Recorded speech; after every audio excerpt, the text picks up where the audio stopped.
Hey guys, welcome in. Rob Kendall Show. Hope you're having an awesome Friday. Thanks so much for spending it with us. This is like one of those days where there's so many big stories. I don't even know what the lead story actually is. I know what the lead topic is.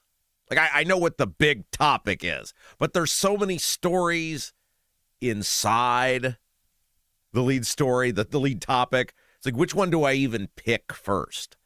And, of course, all of this is about, it's about the Indiana Secretary of State. And this is a massive story because next to the governor, the Indiana Secretary of State is probably the second most important office in the state of Indiana. When you think about all of the things that the Indiana Secretary of State oversees, all of the things that he has or she has had before Diego immense power over, it's a huge deal. Everything from businesses to elections serves or is housed under the Secretary of State's office. And for 4 years, we have had an unethical, corrupt sleaze bucket in that office. And everyone in that state house has known what he is. Everyone in the Republican Party has known what he is. And everyone in the Republican Party in that state house has turned a blind eye to it. That's the story. That everyone has known what he is, and it was all fun and games until the other day.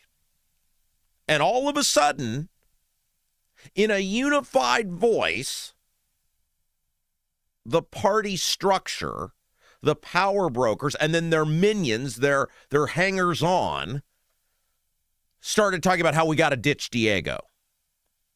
All the damage that this guy has done for the past 4 years. Look, for me, stopping Diego wasn't about politics. It was about our state. It was about this guy who is in charge of all of these things, who has access to all of this stuff, should not be in this position. Here's the things he's doing. You guys remember a year and a half ago now, on video, I went to the State House and turned in essentially a one-page to every statewide office holder, begging them to do something about Diego. Not that they didn't already know it, but to try to draw publicity to it, say, here's the stuff, guys. Can someone please help me? Primarily it's centered around the India trip. Will someone please look into this? Will someone please hold a press conference? Will someone please draw some attention to this? You know how many people did something about it? No one. None of them. None of them. That day, the next week, the entire next year and a half. And now in a unified voice, they're calling for Diego to step down. They're going after Diego. They're gaslighting you. Everything they're doing now, or all the stuff they're talking about now, they knew about a year ago, they knew about 2 years ago, they knew about 4 years ago. Now, some of the stuff he's done since then, but the general premise of who he is and what he's spent his time doing, they've known about it. They're not after the truth. They're not after accountability. They're not after justice. You notice not one of them is demanding Marion County Prosecutor Ryan Mears launch an investigation into fill in the blank. They don't want accountability for us. They want Diego to go away, including the scandals that he's been involved in, to go away. And they want to go about their business. And their business is money and power. Their business is money and power and control. If they were serious about accountability, if they were serious about you, about me, they would have been demanding this 2 years ago, 3 years ago, a year ago. They didn't, because they don't care. He's just a headache now, And these people have recognized, oh, crap, Rob was right. We are going to lose this office if this guy is the nominee. We are going to lose the office. We are going to have Ballard blow past that 10%. And now we'll have a new political party to have to deal with who will pull votes from us. So I really struggled because there were so many things that happened yesterday. And I think over all of it, the individual things that we'll talk about today, the gaslighting is the story. The same people who you begged to do something about Diego and did nothing, now stand on some phony, fake moral high horse. The same people who not only did nothing, they endorsed Diego. The same people who, when they were asked to do something about Diego, not only did nothing, they scoffed at it. Todd Rokita. Now they're very concerned. And they believe, and it really is putting a magnifying glass on how stupid they think you are. They think you're so stupid that you won't notice how they did nothing for years. They think you're so stupid that you won't notice how just a couple months ago, some of these same people endorsed Diego. They think you're so stupid that you'll just forget about it. Hey, we'll throw our next guy in there. And you'll just eat whatever crap sandwich we serve you, and we can go back to business as usual. Micah told me a year and a half ago, oh, I talked to the senators, some of the top senators. They said there's no there there. I said, what do you mean there's no there there? There's clearly there there. The guy's in a foreign country for 10 days. He won't tell you who paid for it. I know his buddy with the state contract is there bragging about selling visa access with him. That's a there. No, there's no there there. Someone should ask Micah Beckwith if now he thinks there's a there there. Daniel Elliott, that day that I dropped off those letters, he was the one statewide who was there. He thought it was funny. He laughed about it. Him and his little lunch club workers. Him and his lunch club buddies, who I still don't know what a lot of those guys ever did for the state other than follow him around. One of the last times on IBC when Elliott came to do an interview, I told him, I said, if you bring the lunch club guys, we're not doing the interview. Leave them there. At least let me, in my mind, pretend they may be working on our behalf. I call them the lunch club guys because some of them are very well-fed fellas. They thought it was funny. Oh, now Daniel Elliott, we'll talk about what he said yesterday. He's a real Billy Badass.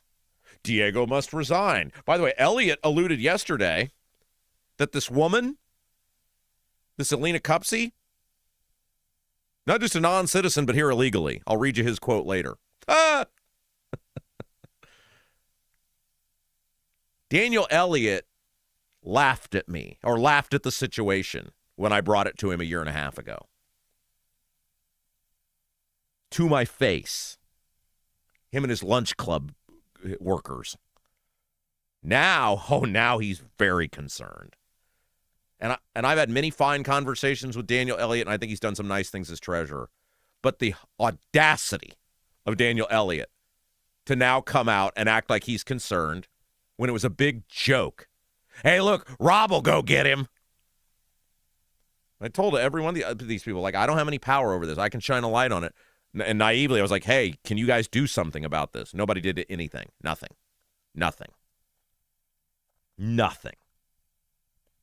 I filed a formal complaint with the Inspector General last year. I don't know whatever happened to that. This was not a game to me, guys. I used my platform to try to draw attention to it, which it worked. But it wasn't a game to me. The end result wasn't a game to me. That I believed for the past 4 years, there potentially was an office for sale scheme going on in the Secretary of State's office. It wasn't funny to me. It wasn't funny to me that Diego Morales goes to the NBA Finals and pals around with a high-profile known felon, along with our lieutenant governor, who went down for federal bribery charges. Not funny to me. Not funny. Not a game. Not funny to me that the Secretary of State, who has personal information on millions of Hoosiers and Hoosier businesses, disappears to a foreign country for 10 days, India, and won't tell us what he did there. Won't tell us who paid for the trip. What we do know is his buddy, Raju, who had an $80,000 taxpayer-funded contract, who they won't tell you what he did, was there with him, bragging about selling visa access in the same city Diego met with the mayor, when there is zero reason, based on the job of Secretary of State, that Diego Morales would be in India or Germany or any of these other countries that he went to. Oh, and yeah, a guy with tons of red flags, a venture capitalist who everybody knows about, was there as well. Not funny to me, but it was funny to Daniel Elliott and Rokita and Banksy and Braun and Micah and the rest of these people who had an ability to do something about it did nothing. So no, I'm not letting them get away with. They may get away with it everywhere else, but not here. And that's why you come here, for the truth. You're not going to get anywhere else. With these guys feigning some outrage now, a few weeks before their convention, about the behavior of Diego, because they own him. They are him. You hold the mirror up, they're all standing right next to each other because they let him get away with it. Everyone in that state house let Diego get away with it. They all knew what he was. Jim Banks let him get away with it. He knew what he was. So yesterday, Banks came out because, of course, he's the most hypocritical of them all. Mirror, mirror on the wall, who's the most hypocritical of them all? It's Jim Banks. Now, we all know what this is about. The dark money, the Banks-affiliated dark money group, getting those senators elected in the primary. And this move now is about Jim Banks taking over the Republican Party. Look, let's read some of the quotes. Let's start with this. So Banks yesterday, according to Nikki Kelly, claimed that officially, I guess in an official voice, that Elina Kupce was indeed not a citizen of this country. Of course, for those of you who are new, welcome, by the way. If you're new, welcome. Thank you for being here with us. We hope you stay. We hope you'll tell your friends. Thank you. Elina Kupce is this mysterious woman who has seemingly been scrubbed off the internet for the most part, who somehow rose to being Diego Morales' deputy chief of staff, who was making $160,000 a year, according to Abdul's reporting, who had no seeming qualification whatsoever for that position. Her track record, including working for the Miami Dolphins, Indiana Fever, and the Pacers, according to Abdul. And driver's license records appeared to show, allegedly, she was a non-citizen. I guess I can drop the allegedly now, according to what Jim Banks said yesterday. And if she's got a problem with that, take it up with Banks. And it's been radio silence since this reporting came out from Abdul, that she was also registered to vote, by the way. The woman has seemingly disappeared, and Diego won't comment on it. Here's what Jim Banks said yesterday, according to Nikki Kelly. Quote, Diego worked hard. So Banks is trying to explain away the fact that he gave the glowing endorsement of Diego a couple months ago. And this wasn't 2 years ago. It wasn't even a year ago. It was not that long ago. Even if it was a year ago, it wouldn't make it any better. All the stuff was already out on Diego, and Banks endorsed him anyway. Why? Because it was a big joke to these people. It was about the office and the power and the money. And when you look at all the money that came into Diego, the amount of money that comes in from Diego, and in some cases, some of the people that are giving to Diego, a lot of that money flows back to other politicians. That's why they wouldn't take on Diego, the money. So Banks now has to explain away the fact that not that long ago he gave the glowing endorsement to Diego, but now he's not only flip-flopped and unendorsed Diego and is endorsing his minion, Ingling, who works for him. He's got to, explain why that would happen, right? And he can't just overall, he can't do the me so stupid routine because everybody has known for years what human trash Diego is. So he had to come up with something to hang his hat on. Here's what he decided. Quote, Diego worked hard and did many good things, but he lied to me about hiring a non-citizen as his chief of staff who illegally registered to vote. So I withdrew my endorsement and recruited a stronger candidate who can win in November. Okay, so first of all, let's start with this because there's a ton of problems with this. And the issue with guys like Banksy, Jimbo, he doesn't know what people have told me, right? I said this for years on a radio show. It's like, how does Kendall get all this stuff right? How does he get it first? Because the people who work around these politicians hate them. They know what frauds they are. These people need checks. And I don't blame them, right? They got to feed their family. But it doesn't mean they have to tolerate the hypocrisy, the lies, the gaslighting. So they tell me stuff. See, the problem with a guy like Jim Banks is he is so used. See, Biden did this for years. Biden lied so much and got away with it. You know, the stories about the Amtrak, this is just ridiculous stories. Nobody ever held him to account. That's why he couldn't. He was also a mental vegetable in 24. But he couldn't respond when people started holding him accountable for his lies because nobody'd ever held him to account before. He just got away with it. The problem with the Banks is he has no idea what people have told me. So he just lies and assumes he's going to get away with the lie, which he does most places, not here. Because I don't want to be friends with these people. I don't want anything from these people. I don't like these people. Accountability for you is all that matters to me. The problem, first of all, let's just start from what everyone would know, right? So Jim Banks is trying to say the non-citizen who had illegally registered to vote was what did it in for him. It wasn't the 10-day trip to India or the guy blew off his budget hearing. It wasn't refusing to say who paid for the trip. It wasn't the mysterious $80,000 contract to his buddy Raju, who is in India selling the visa access. It wasn't Diego palling around with the high-profile known felon who went down for federal bribery charges. It wasn't the $90,000 car.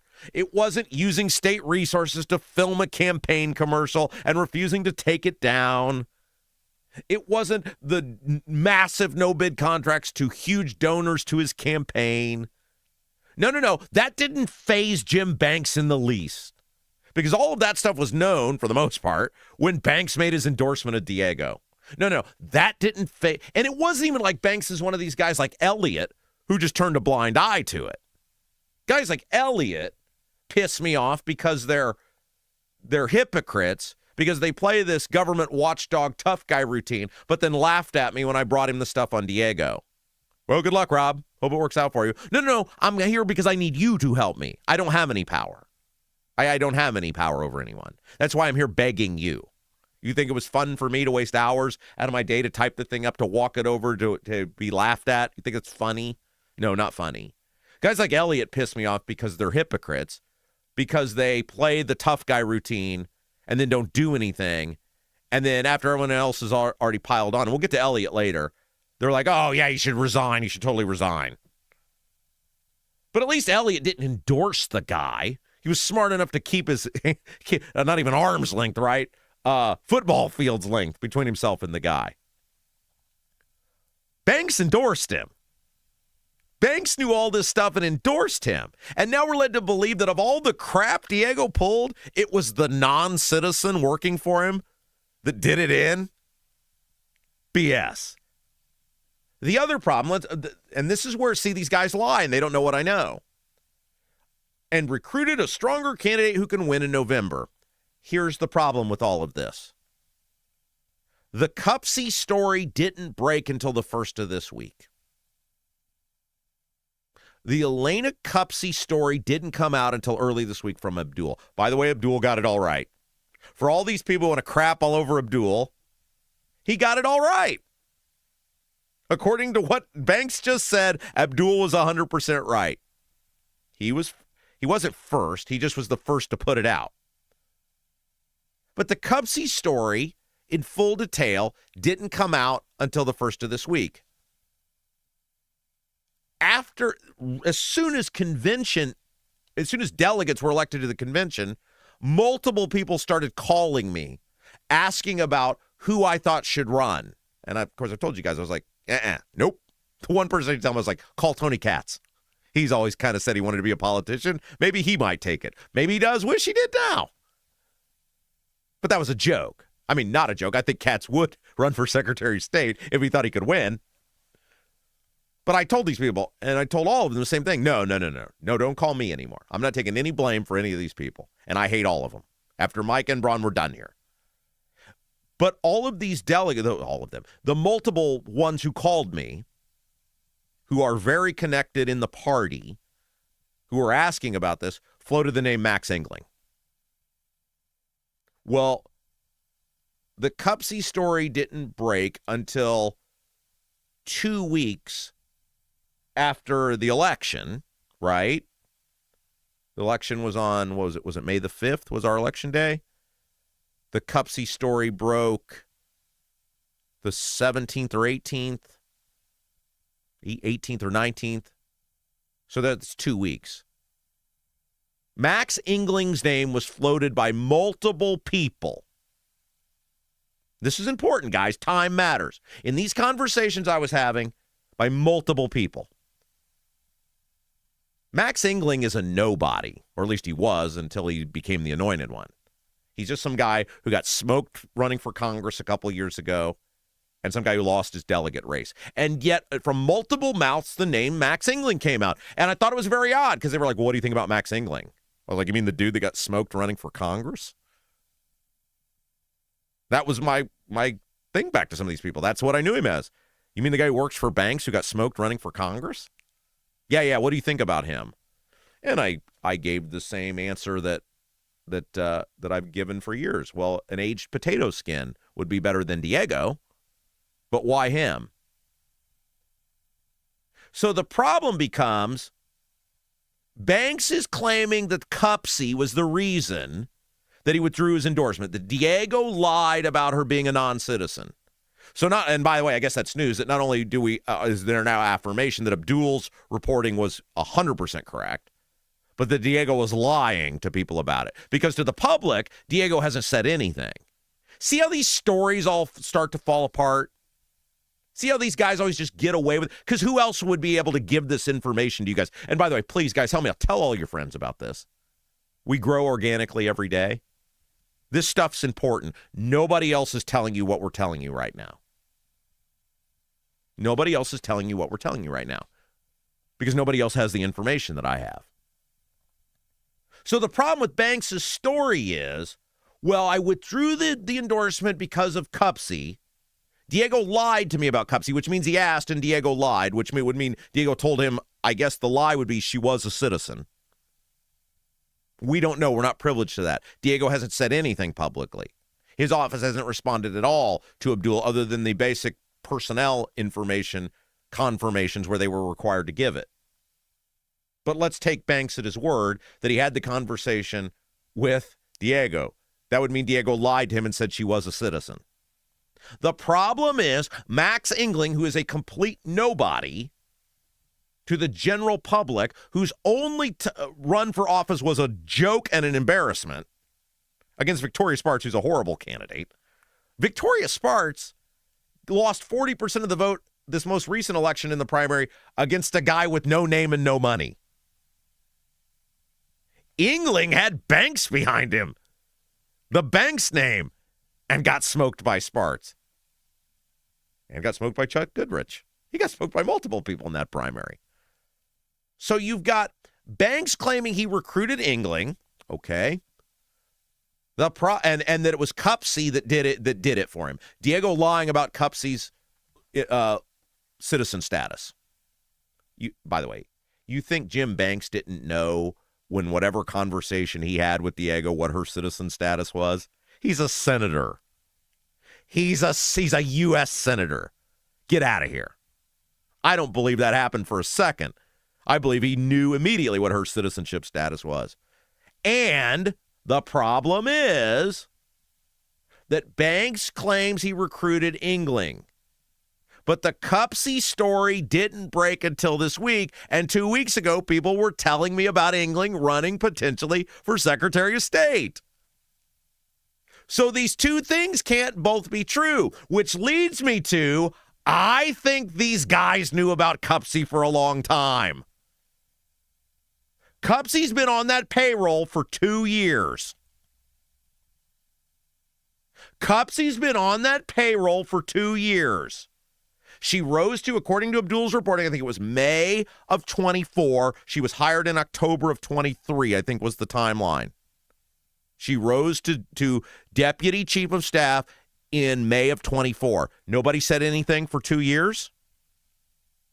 I think Banks and I think Rokita and some of these other guys have known about Cupsy for a long time. And they said, we're going to hold on to this because nobody knows what this woman did. And I'm going to now, and by the way, I'm going to bring you to, I didn't intend to do this as fast because I want to crap all over Daniel Elliott later. I'll come back to this. Here's what Elliott said yesterday, the treasurer. By the way, Elliott has called not only on Diego to drop out of the race, but also resign the office. Well, why, Dan? It was all jokes a year and a half ago. Why, Dan? Why does he need to resign the office? It was all funny when I went to you a year and a half ago, begging you and your lunch club buddies, your well-fed lunch club friends that did who knows what for you. I don't know. Nobody knows what they did other than eat a lot and follow you around. Here's what Elliott said. This is part of his quote. We've watched the Secretary of State's office struggle through corruption and scandals. Really? Oh, now we're admitting India is corruption and scandal, Dan? It was a joke a year and a half ago. Funny, isn't it? Now it's a corruption and scandal. Or were there others? Or is that part of the corruption and scandal? I don't know. Then his own chief of staff was here illegally. Now, wait a second. Whoa. Someone not being a citizen is not here illegally. There's lots of people. The Republicans love them. They bring people in on these HB1 visas, these other visas that get these temporary status. You know, Dan, the Republicans and the IEDC, they give money to corporations to bring these people in all the time who aren't citizens. Maybe Dan needs a reminder. Being a non-citizen doesn't mean you're here illegally. Republicans pay in this state, or Republicans force taxpayers in this state to pay for them to come in all the time through the IEDC. There's a huge difference between being a non-citizen and being here illegally. But Elliott has insinuated that she's here illegally. Those are his words. We've watched the SOS office struggle through corruption and scandals. Then his own chief of staff was here illegally, which comes back to what we had mentioned the other day. There is a massive rumor that this woman overstayed her visa, that she wasn't just a non-citizen, that she had overstayed her visa and was in the country illegally, which Daniel Elliott appears to confirm right here. No news outlet has confirmed this, but Elliott alludes to it right here. So, Dan, what do you know? And if Elliott knows it, I don't think for a second Banksy and Rokita didn't know it. You think a U.S. senator, if the state treasurer knew it? Oh, right. But you got to really have background information that most people don't, that I do. So see, when these guys, this is why I've said this for years, guys, let them talk. That's the key. That was what our show was always about, making these guys talk. And my dad said that. This is all credit to my dad. My dad, when I was a kid, I used to, my dad was a federal law enforcement officer. And he dealt with some of the worst, most rotten people imaginable. And he always used to tell me, he would say stuff, and I'd say, do you think they were lying to you? He said, well, yes. And I said, well, how did you know? He said, because they were talking. These people lie all the time. He said the key was you always had to keep these people talking. Because the more they talked, they didn't know what information he had as an investigator. And the more they would talk, the more he would be able to catch them in lies because they didn't know what information he had. And that's what our show has always been about. That's why they hate us. They never know what we have. And the more we keep them talking, the more we catch them in these, well, if not outright lies, just discrepancies, right? So, Daniel Elliott, did you mean to say that Elina Kupce was in this country illegally? And if that's accurate, how did you get that information? And if the state treasurer has that information, then are we led to believe that we don't think that a U.S. senator and the attorney general also had that information? Someone needs to ask Daniel Elliott. Would he like to clarify? Was that just a slip of the tongue or, I guess, a slip of the keyboard because it was on social media? I mean, he typed it out. He thought enough to type it out and hit send. So we'll operate until we're told otherwise by Dan Elliott that he has information that this woman was here illegally. Which, has anyone found Elina Kupce? Has she commented? Again, very hard to find on the internet if you look her up, which is also kind of weird, right? If someone has been in this country for 20 years, which she has, just whether citizen or not, if you're, operating in a legal status, isn't that weird that there's really no record? And by the way, what did Elina Kupce do for Diego Morales? Like, this is the thing that I've always laughed at with someone that rises to a level of deputy chief of staff. I've worked in the state auditor's office. I was not a deputy chief of staff. But you tend to know with the other state agencies who the people are that have sort of the same title as you. Like, you get to know them. You would know from the auditor's office the same. Like, I knew the people in the treasurer's office who did the same things as me. I knew the people in the attorney general's office who did the same things as me. I knew the people in the secretary of state's office who did the same things as me. I was not a chief of staff, but you get to know these people. You mean to tell me someone who was the deputy chief of staff and the other deputy chiefs of staff or chiefs of staff for like Rokita weren't like, who the hell is this woman? What does she do? How did you get this job? And you mean to tell me that Rokita, who lives on dirt on other people, those people weren't looking into who is this woman around Diego? They're going to let Todd endorse this guy and they didn't know who this woman was? What did she do for 2 years? How did she elevate from working for the Miami Dolphins and the Pacers and the Fever to the deputy chief of staff for the Secretary of State? I think, and I'm going on the timeline of what people, the life experience that I have lived, because I knew about Cupsy weeks ago and was going through my process. What I was trying to prove and why I waited to report the story, I had all the evidence Abdul did. All the documents Abdul did, I had them too. And by the way, I got mine from very high-ranking people in state government. Very high. Which means they knew about it too. It was known in the State House, the documents Abdul used to run the story, and I don't mind telling you guys, I was waiting to do mine until I could prove if she was a legal U.S. citizen or not, whether she was still legally in the country, which I still don't know. I mean, Elliott appears right here to say she was illegal. That's the story, media. Not only was she a non-citizen, according to our treasurer, she was illegally in the country. I'm not saying she was because I wasn't able to prove it before Abdul ran the story. Abdul was at State House Happenings or his interview, said he was still looking into that. You think a U.S. senator wouldn't know? You think a U.S. senator wouldn't be able to figure out whether some woman, the immigration status of someone? Like that, guys. Like that. You think Rokita, the attorney general, who even if the attorney general couldn't do it, which he could, he would be able to. But even if the attorney general wouldn't do, a former U.S. congressman who has all sorts of connections in Washington and with the Trump administration couldn't figure out whether this woman was in the country legally, not just whether she was a non-citizen. We appear to know that now. That's bad enough. Whether this woman was in the country legally or not, like that. So you've got the Cupsy story somehow surfacing 2 weeks ago, 2-ish weeks ago, at the same time, but not to the public, right? Behind the scenes. This is how these things work. Guys, when you see a story of this magnitude, it is not overnight. It is pushed out. The way these things work. And look, I think about this now, and I'm not convinced.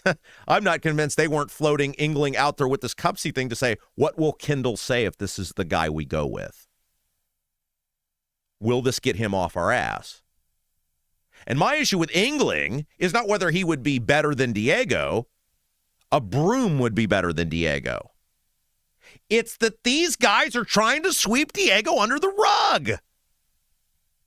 You know, like in the movie where the plot the thing gets revealed, like remember in Sixth Sense where he finally figures out that he's dead and then he starts reviewing everything that happened. I was talking with someone who's digging into this last night and we were working through this.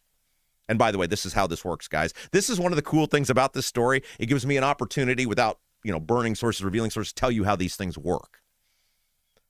And so what happens is these stories get pushed out to what they think will be friendly media. Hey, not even whether they're friends with you. They're not friends with me, but it's like, would Kendall run with this? Who hates Diego enough to run on this? Let's push it out to those people. And then if they get their response, then they're done with it. But they also then start pushing it out to other people, which they did. I talked to multiple people before the Cupsy story broke through Abdul who were looking into it. I told you guys that when the story came out. The story was being pushed at the same time the name Max Ingling started surfacing from delegates. One delegate asked me very directly, what do you think about Max Ingling? Like, what a random name. They were also pushing the bigger names, right? Andrew Ireland was pushed. Hell, they were talking about Guy Relford at one point. That's one of the other names that got thrown out there. But there were all these names, and then Max Ingling. And they asked me very specifically, what do you think about Max Ingling? And so, like in the movie, if it's in the movie now, and you're starting to see like Sixth Sense where he's like, oh my gosh, all these things happen. You've got the name Max Ingling surfacing behind the scenes. At the same time, the Cupsy story surfaces behind the scenes. And you've got Jim Banks on the record, according to Nikki Kelly, saying, yeah, it was the Cupsy story and Diego lying to me about her citizenship status that did it in. And so I recruited another candidate. Guys, I think Rokita and Banks, I think they've known about this woman for a long time. I think they've known Diego Morales at best, had a non-citizen working in a very high position in his office for a long time. Remember how I've told you guys this for years, right? Everything these people do is about leverage. Everything. It's why once you give in, once you make a mistake, they own you. It's what happened to Micah. Micah went in. Now, Micah's a piece of trash. But Micah went in and got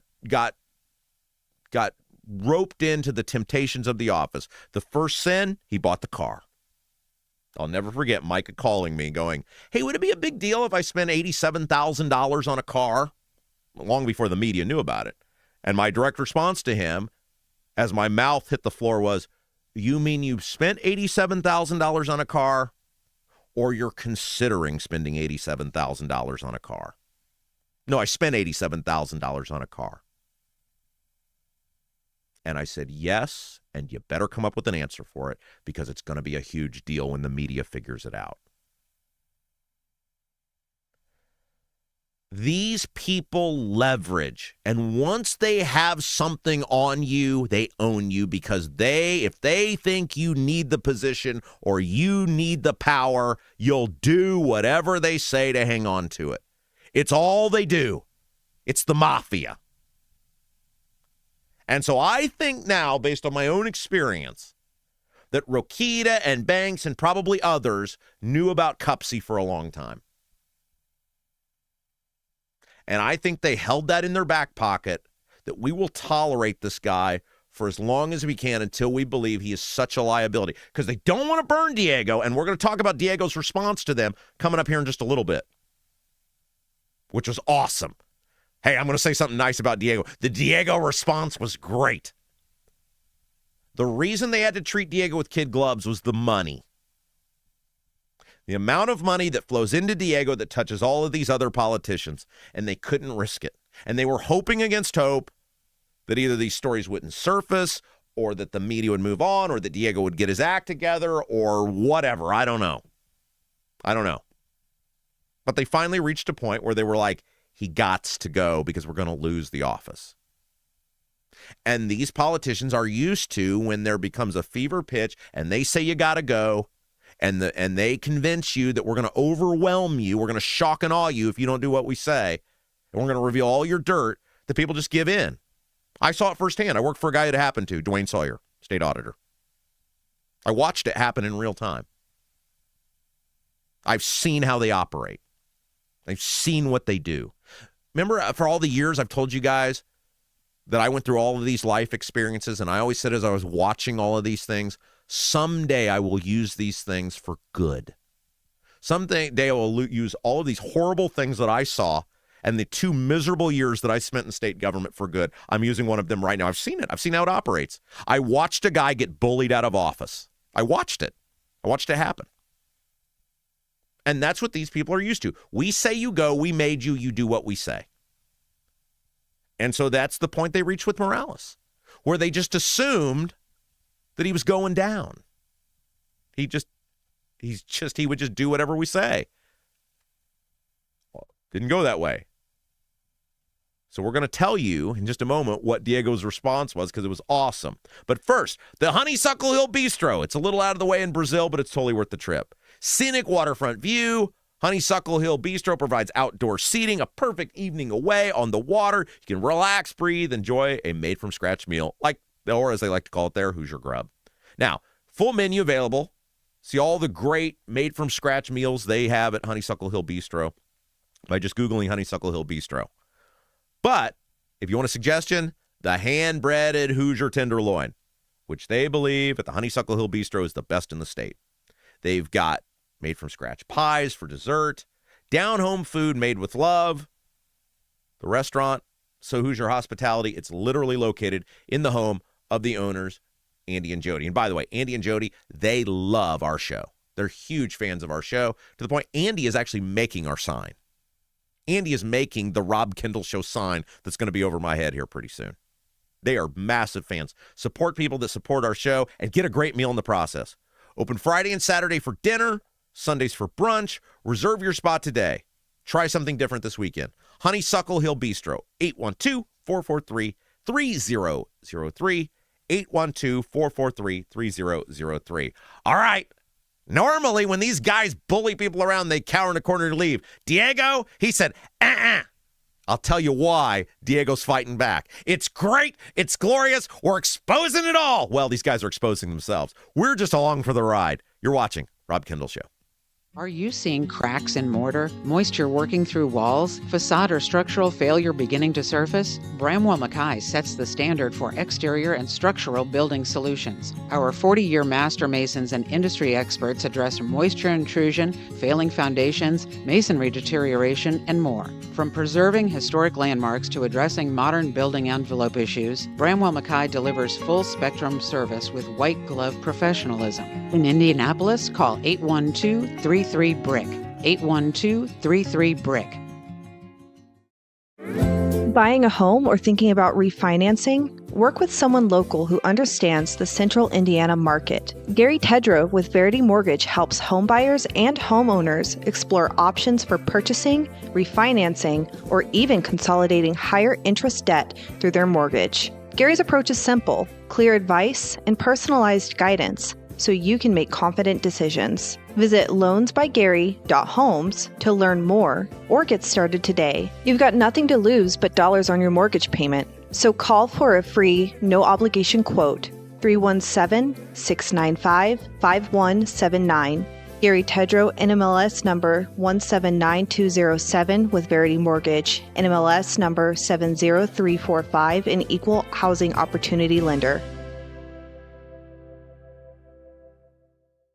Is your driveway showing signs of wear? Freeze-thaw cycles, road salt, environmental buildup like mold and dirt can all cause unsightly damage that can end up in an expensive repair. That's where Seal Now comes in. Seal Now are the clean, seal, and stain professionals that can help you protect your outdoor surfaces. Got a worn-out fence or deck? They can revive the look while providing long-term protection. Call today, 317-548-2002, or visit sealnow.com. Not only will you get a free estimate, but mention you heard about Seal Now on the Rob Kendall Show and receive 20% off any long-term sealing project.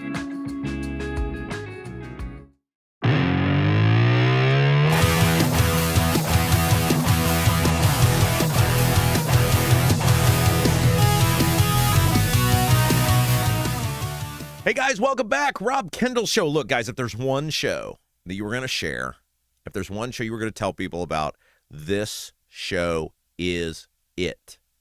This is the show. We're laying all this Secretary of State stuff out for you. How corrupt, how unethical, how hypocritical these people all are. These people who turned a blind eye to Diego for years and now pretending he's got to go. We are pulling the curtain back, guys. Don't let them get away with it. If there's one show today where you're like, I'm hitting the share button on Facebook, I'm hitting the share button on Twitter, I'm telling people to go back and listen to the program, do it. This is it, guys.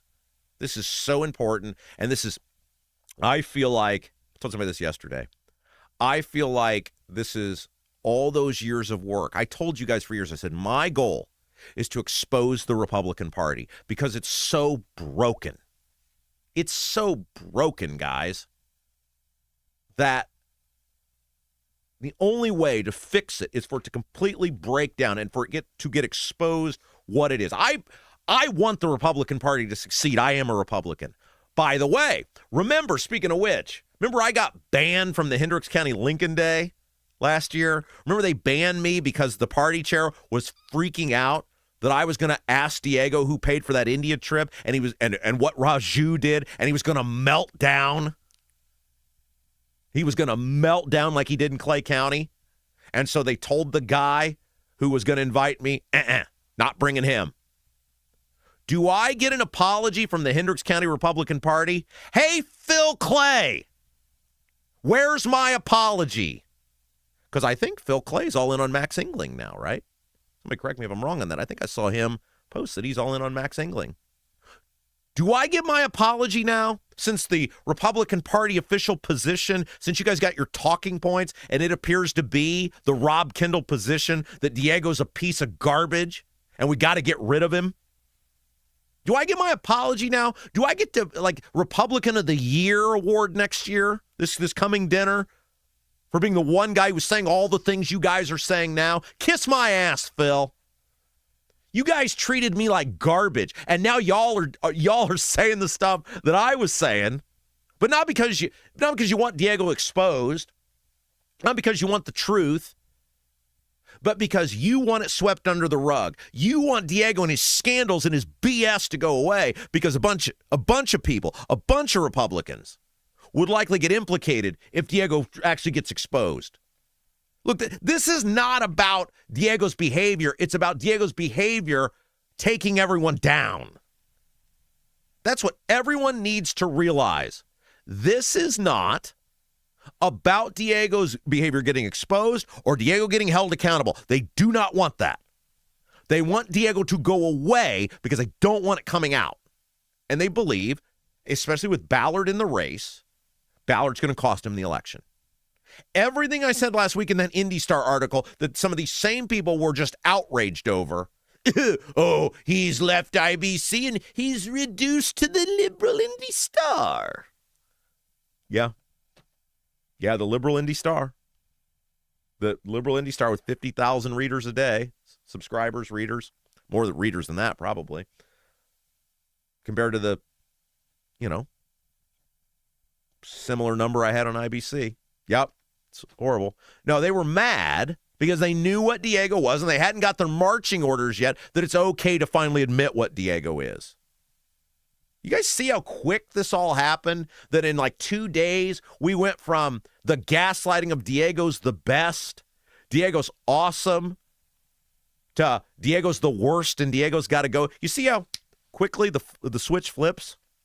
Now, everybody thought yesterday, so by the way, share the show. If you haven't done so yet, please help us out. Like this program. Hit that thumbs up. Help us grow. Unlike some people, we're going to be back here on Tuesday. We're not going to leave you guys. We're staying here for the long haul. We have been with you and fighting for you for 10 years, and we ain't going anywhere. But we need your help to grow. We need you guys to stay engaged with us and engage like never before. You know how much they hate? This is a true story. Somebody told me this yesterday. I won't tell you who the person was. This is great. This person was like, I can finally tell you this story. This person has worked in the General Assembly for a long time. Worked in the Senate, other places. This person said, when you, and he said, they're not there anymore, so they don't, they're not in the Senate anymore, so they don't know. But the person said, when you're on the radio, and he said, it may still be true with what you're doing now, the press people for the Senate, so there's a variety of people who handle all the press. Most of the senators every few senators has their own press person. I can't remember if it's 2 or 3 or how it works. I'll have to ask Merritt. He'd know. But he said every day there was a direct order from the Senate that one of the press people, and they took turns and they rotated, their job was to listen to your show. The direct order from the Senate was our job was to listen to your show and then make notes on essentially anything local that we might need to know about or respond to. That's how powerful the show was. The Senate leadership gave it directions. You listen to that guy. I mean, Andrew Ireland told us how when we had the property tax rally, the Republican caucus in the House, they got screamed at. Ain't nobody going over there, and ain't none of you people wearing green. And these guys are outraged at how successful this show is and has become in 12 weeks.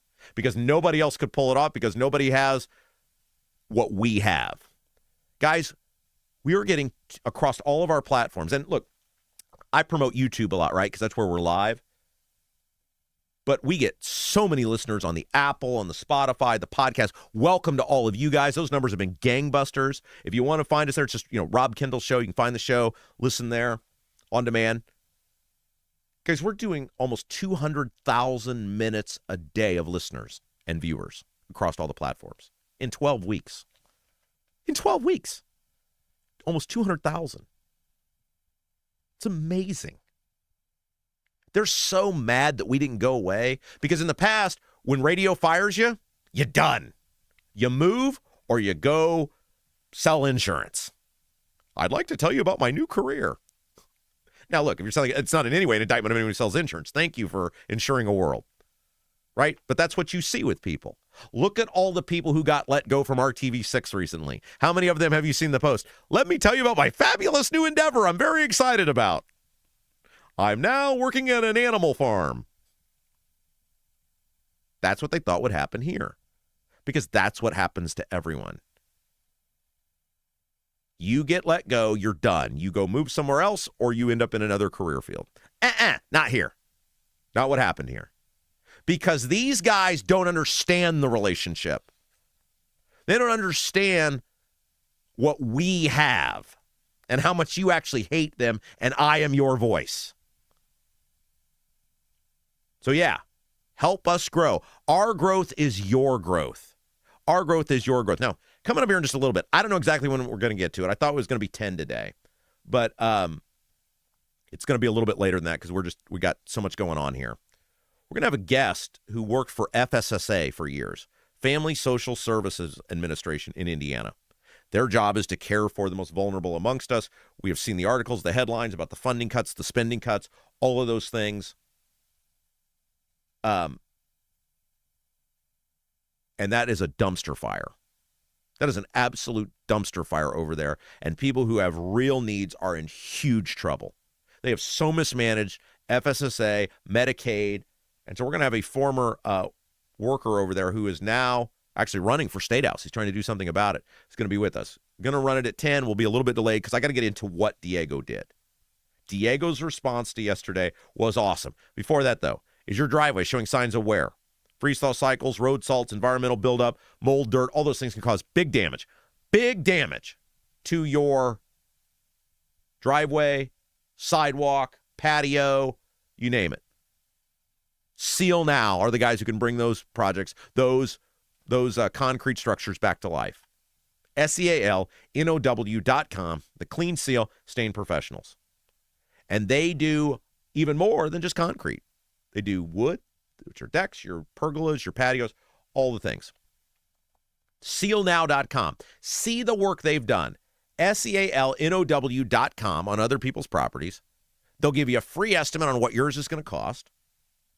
And if you mention, heard about you on the Rob Kendall Show, which they'll like because they're Rob Kendall Show fans, you're going to get 20% off any long-term sealing project. SEALNOW.com.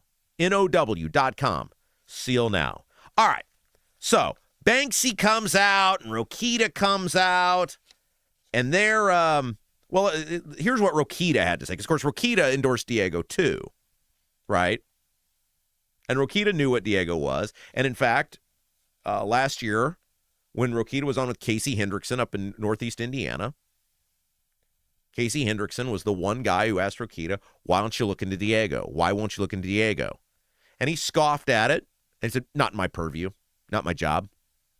And Rokita gave Diego big money and endorsed him. And here's what Rokita had to say. Now, again, all the stuff was known when Rokita made the endorsement, right? Here's what Rokita said yesterday about pulling his endorsement from Diego. He's had self-inflicted wounds that bring into question his ability to be elected this fall.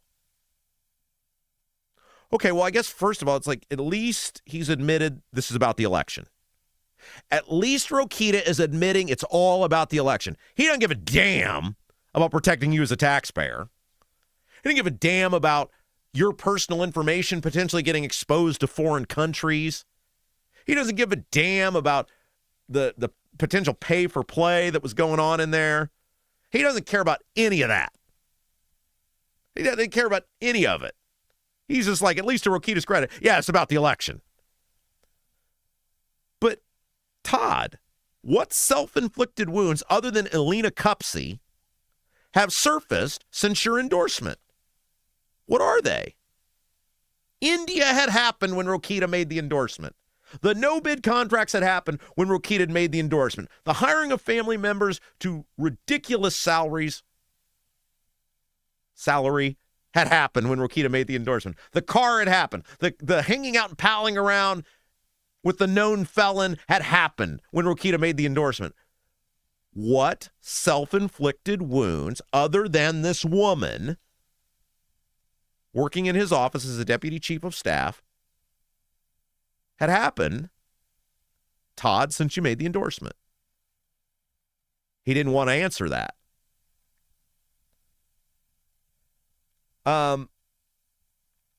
Then Rokita rambled about usual. This is what the Republicans do now. Every choice, every election is a battle for the Republic, the soul of the country. And then, so, Rokita does his usual thing where he babbles about Republicans good and Democrats evil and, all that other stuff, right? And then he said, this is the best ever. I don't want the party that puts illegal aliens first and everything non-Hoosier first inside this state house. That was the direct quote from Rokita in his little press gaggle yesterday. Let me read it back to you because it's very important. I don't want the party that puts illegal aliens first and everything non-Hoosier first inside the state house. Here's the problem, Todd.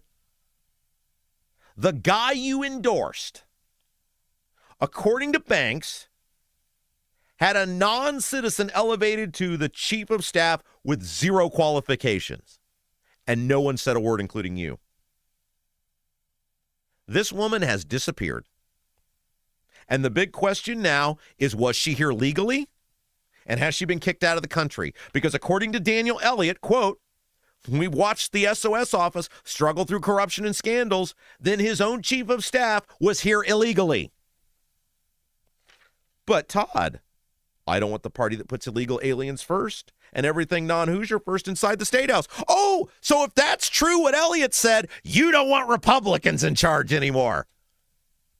Do the Democrats have any illegal people illegally in the country as their deputy chiefs of staff, Todd? Did the Democrats turn a blind eye to a non-citizen being a deputy chief of staff? Did the Democrats turn a blind eye to an illegal alien or a person in the country illegally being a chief of staff? I don't know if she is. I'm going off what Daniel Elliott said. Then his own chief of staff was here illegally. Maybe Daniel Elliott can clarify. I mean, he's the treasurer. He said it. Is Elina Kupce still in the country? Was she here on an expired visa? How long was that visa expired? Banks, you're a senator. You can figure all this out quick, right? Everyone should ask Jim Banks these questions today and ask when he'll get the answers. Ask Rokita. He's the attorney general. The Democrats didn't do this, Todd. Your guy did this. The guy that not only is of your party, but you endorsed. This tells you how stupid all these endorsements are. And it goes back to what I said about Trump's endorsements. Todd didn't even, allegedly. Todd allegedly didn't even know this about a guy he knows. You think Trump knows anything about the people he endorsed? Trump couldn't even get the office of the lady right. She's a county commissioner. No, sir, she's a county council member. They're very different. Todd, this is your guy, your party, not the Democrats. If it's proven that this woman, I don't know. I'm going by Daniel Elliott, Treasurer of State. You'd think he'd know. If it's proven this woman was illegally in the country and serving as a deputy chief of staff, now the Republicans are the party of illegal immigrants. Maybe she wasn't. At the very least, the non-citizen, I mean, that's a massive issue, right? The party of America first. Now, the media should not let these guys get away with this. I'm laying it out for you what you've got to ask and look into. I'm doing all the work for you. Professor Kendall is in session. I'm telling you exactly what these guys are saying. I'm pointing out the flaws in it. I'm pointing out what you got to look into. I'm doing all the work for you. Everyone should ask Todd Rokita, as the Attorney General, which he can find out, was this woman illegally in the country? Where is she now? Ask Banks. He's a U.S. Senator. He can find it out very fast. Don't let him get away with the non-citizen stuff. We need to know now, is this woman illegally in the country? Was she illegally in the country? Is she still in the country? Bet they don't want to answer those questions when you ask them. But everyone should be asking them. All right, so Diego, to his credit, said, I ain't going anywhere. Everybody thought yesterday, it's over. Abdul, others were like, we're hearing Diego's going to get out. And then late yesterday afternoon, Diego put out a press release, and he told Banks and Rokita and the rest of hypocrites are us to smooch his butt cheeks because he was staying in. Quote, delegates will decide who will be the Republican nominee for Indiana Secretary of State. The decision belongs in the hands and only the hands of Republican convention delegates, and I'm confident I'll be renominated. I look forward to seeing Republican delegates in Fort Wayne on June 20th. Good on you, Diego. I think it was the Beatles who once said it best. I am he and you are me and we are all together. And I think that's what Diego Morales is saying here. I am he and you are me and we are all together. because every one of these people knew what he was. Every one of these people knew what he was doing, what he represented, the people he ran around with, the people he had in his orbit, and none of them said a word. And I don't know this for sure, just putting bits and pieces together. It wouldn't surprise me if yesterday Diego Morales said, I'm going to call your bluff. By the way, Diego don't have a security clearance, so that really limits the sweetheart jobs they can give him. I mean, according to Connie Lawson. And Connie Lawson said that in her scathing letter that she put out about Diego. The golden parachute is limited with Diego because of all the crap he's pulled. I don't think you could give him like a job in the Trump administration because he don't got a security clearance. Allegedly. And so I think Diego said yesterday, and by the way, don't underscore, and remember, isn't it amazing how much I'm right about? I said yesterday, I said, I'm not sure he can quit. I'm not sure he can quit. What do you mean, Rob? Because if you look at some of the people that Diego is in bed with and their track records, they appear to be like Sopranos characters. The guy who's done the most amount of reporting on this, if you ever want to like see the trail on some of these people, is Indie Reporter. The Indie Reporter account on Twitter, at Indie_Reporter_. And maybe he'll start reposting some of these people that he's looked into. Some of these people would have fit in perfectly with Tony and Paulie and Bobby and Silvio. And I don't think they give generously because they were enthralled with Diego's charisma and charm. I don't, and some of these people aren't traditional, hey, wow, they're just huge into politics and Republican people. Some of them are, but some of them aren't. And so I'm not sure Diego can quit because I don't think some of these people would look too fondly on giving money and not getting a desired result. And so I think yesterday, Diego, and I don't know for sure this went down, just a guess, sat around and probably realized the golden parachute is limited.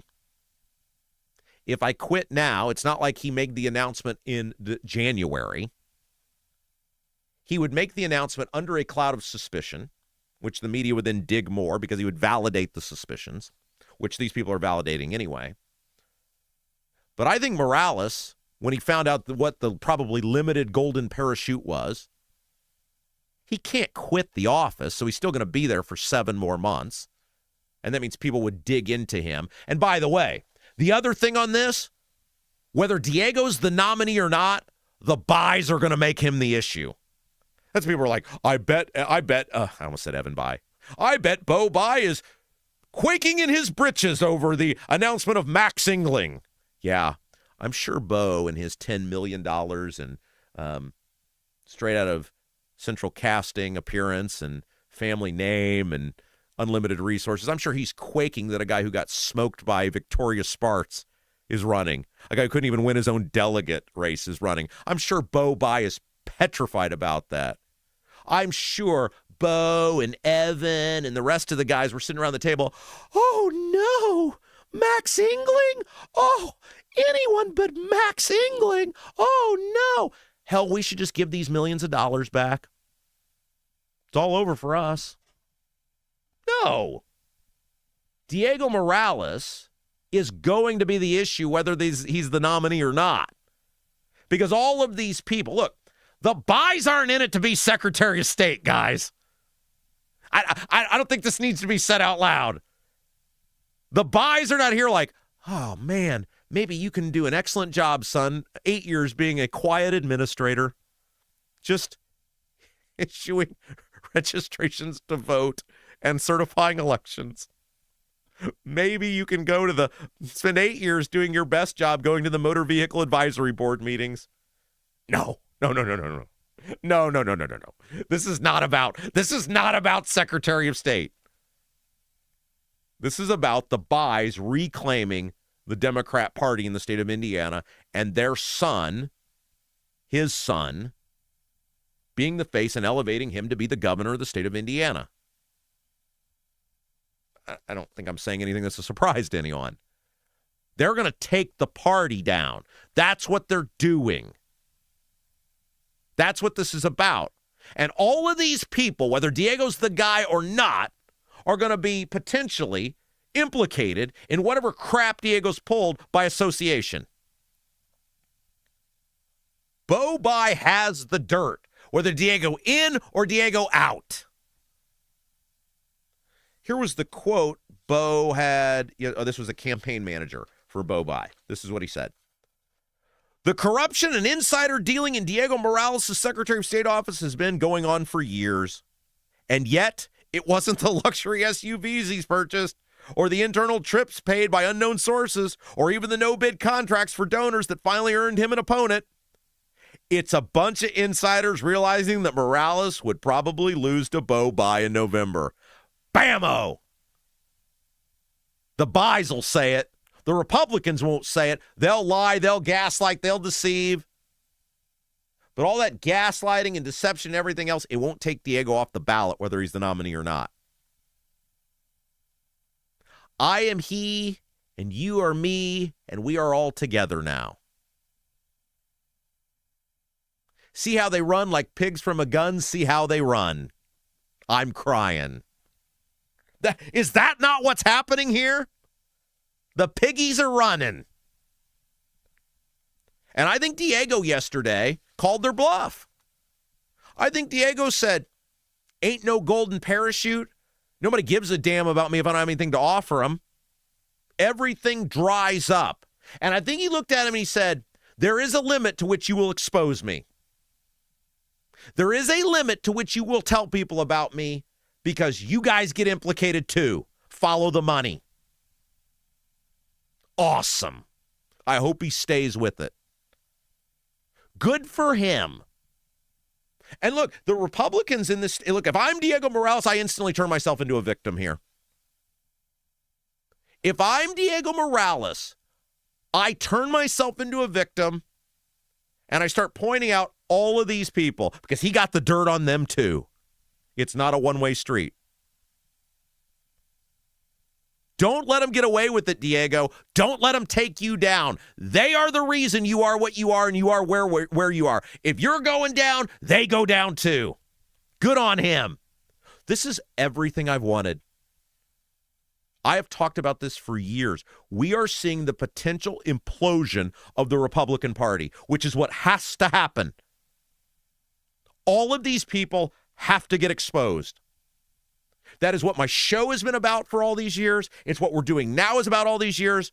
And somebody very powerful yesterday called me and said, this is the greatest gift anyone could ever give you. And I said, you're right. It is. Because they'll all get exposed.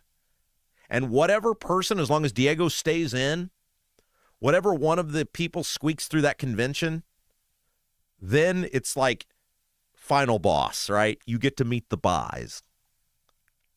And you get to meet the Ballards, the Ballard campaign,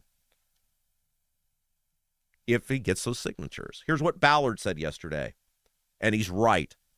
This is why they were so worried about Ballard. They're doing this because Ballard, they think, is going to be in the race, and Ballard is going to pull the votes.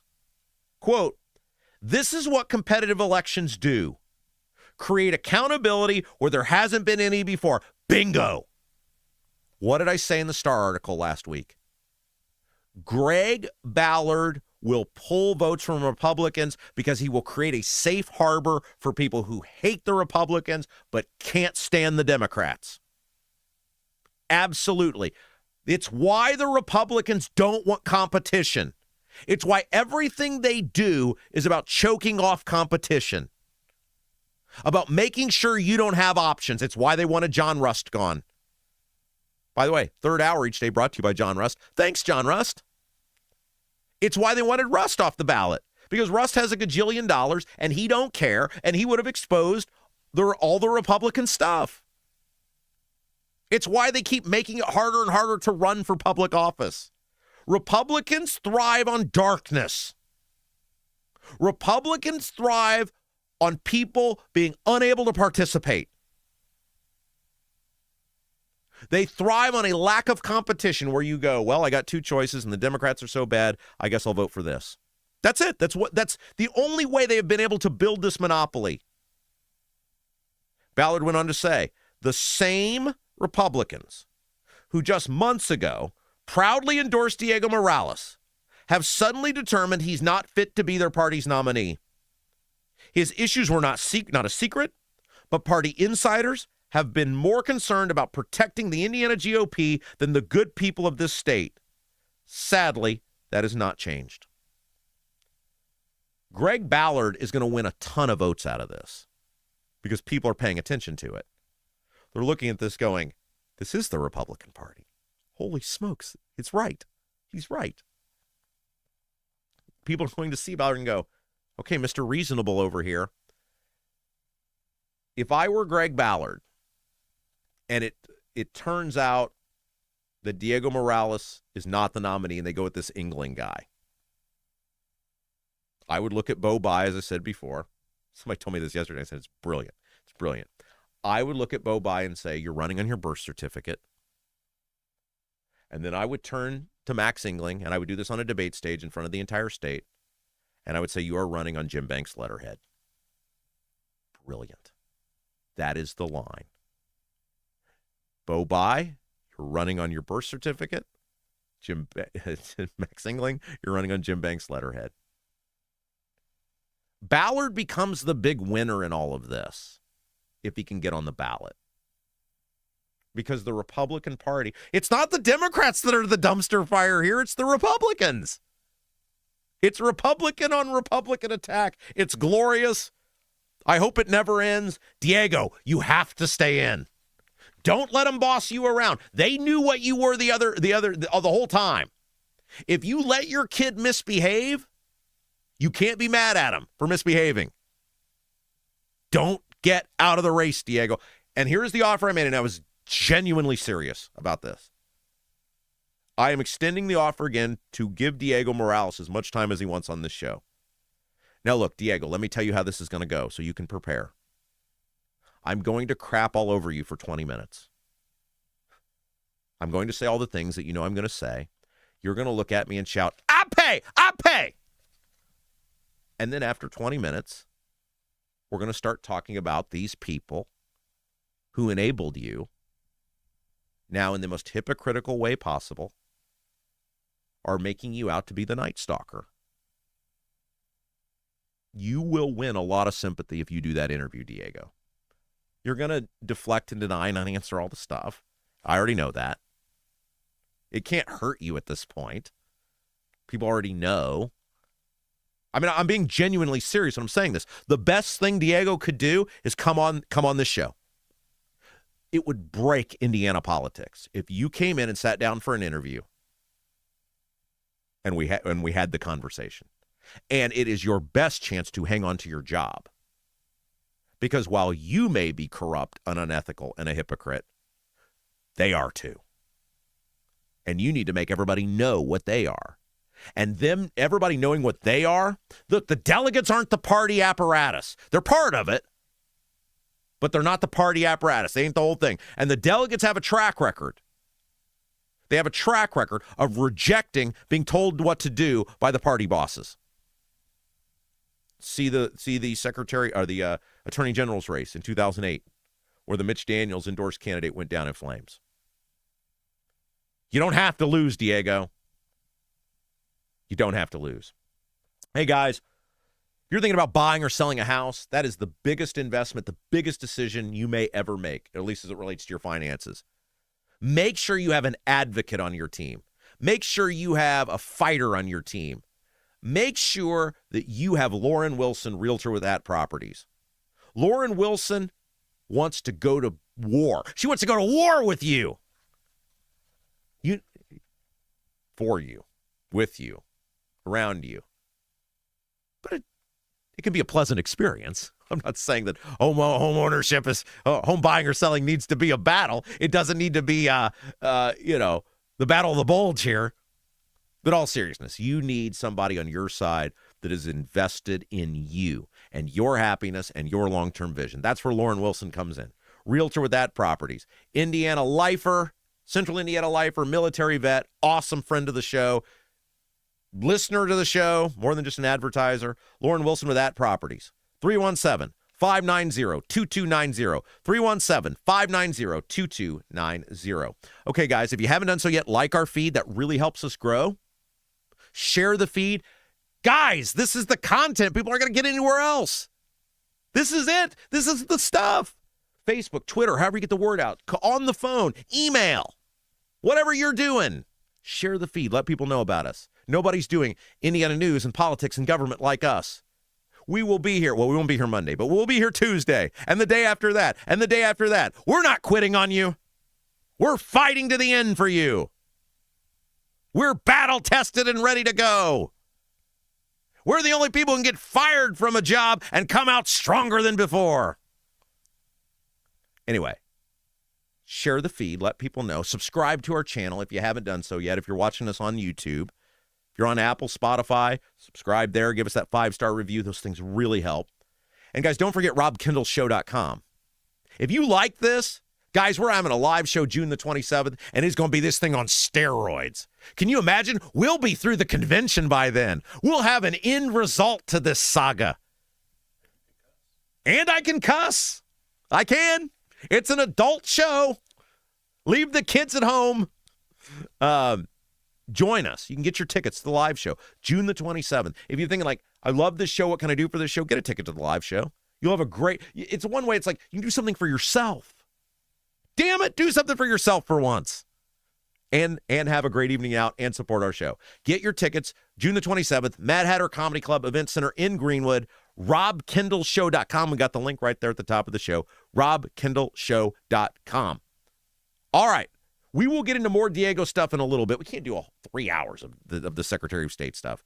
There's some other really important things going on. And one of the issues, and we've talked about this a lot back on the old radio show, we talk about it now, we are failing the most vulnerable amongst us. Our government is a dumpster fire when it comes to dealing with the severely disabled, dealing with the elderly who are in need of care. Financially, it's a dumpster fire. The care itself is bad. It's getting worse. And look, I am a limited government guy. You guys know this, right? Nobody is for more accountable government, better government, less expensive government than me. But one of the things I think we all should agree, we got to take care of those who are in need. We got to take care of the people who can't help themselves, and we are failing with that. And so coming up next, a former employee from FSSA, the Family Social Services Administration, is going to join us to talk about what's going on, the revenue shortfalls, the mismanagement, what we need to be doing better. And this person actually is doing what we say you should do. Don't just bitch about it. Don't just complain about it. This guy's actually getting off the sidelines and running for public office this fall around taking care of the most vulnerable amongst us. How do we fix it? There are opportunities to fix this issue and take care of people. Fascinating interview when we come back. You're watching Rob Kendall Show. Right now, everything's expensive. That includes things you need around the house. If your water heater, water softener, or well pump goes out, or even if your toilet stops working, you could be looking at a major expense. Don't let your next call to a plumber break the bank. Call John at Black Sheep Plumbing. John is a Hoosier lifer who takes pride in and stands behind his work. That's why all basic services and repairs with Black Sheep Plumbing come with a 2-year parts and labor guarantee, with water heaters having a 6-year parts and tank guarantee. Call or text Black Sheep Plumbing for all your needs today and speak directly with John, the owner. 765-315-7558. That's Black Sheep Plumbing at 765-315-7558. Hi, I'm Lauren Wilson, Realtor with App Properties. I would love to get to know you. I know that buying and selling a home is a really big deal. You need a plan in place so you can succeed. And that's where I come in. If you are buying, let me help you find that perfect home. And if you are selling, let me help you find that perfect buyer. Look, we're all Rob Kendall Show fans here. That's why I'd love to get to know you. I'm Lauren Wilson, Realtor with App Properties, an Army veteran and a Hoosier through and through. Call me at 317-590-2290. 317-590-2290. Is your driveway showing signs of wear? Freeze-thaw cycles, road salt, environmental buildup like mold and dirt can all cause unsightly damage that can end up in an expensive repair. That's where Seal Now comes in. Seal Now are the clean, seal, and stain professionals that can help you protect your outdoor surfaces. Got a worn-out fence or deck? They can revive the look while providing long-term protection. Call today, 317-548-2002 or visit sealnow.com. Not only will you get a free estimate, but mention you heard about Seal Now on the Rob Kendall Show and receive 20% off any long-term sealing project.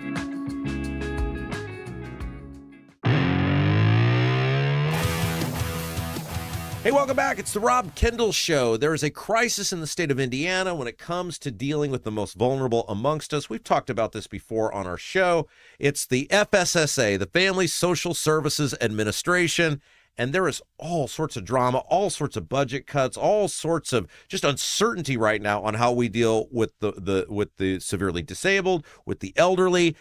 And we want to get some answers. And so we got a guy, just like with everything else. Will Coltrion, former leader over there at FSSA, now a director at Sycamore Services, which helps the severely disabled. Mm-hmm. Will, hello. Hey, Rob, how are you doing? Okay, so let's talk about FSSA because it has been in the news. That is the Family Social Services Administration. Yeah.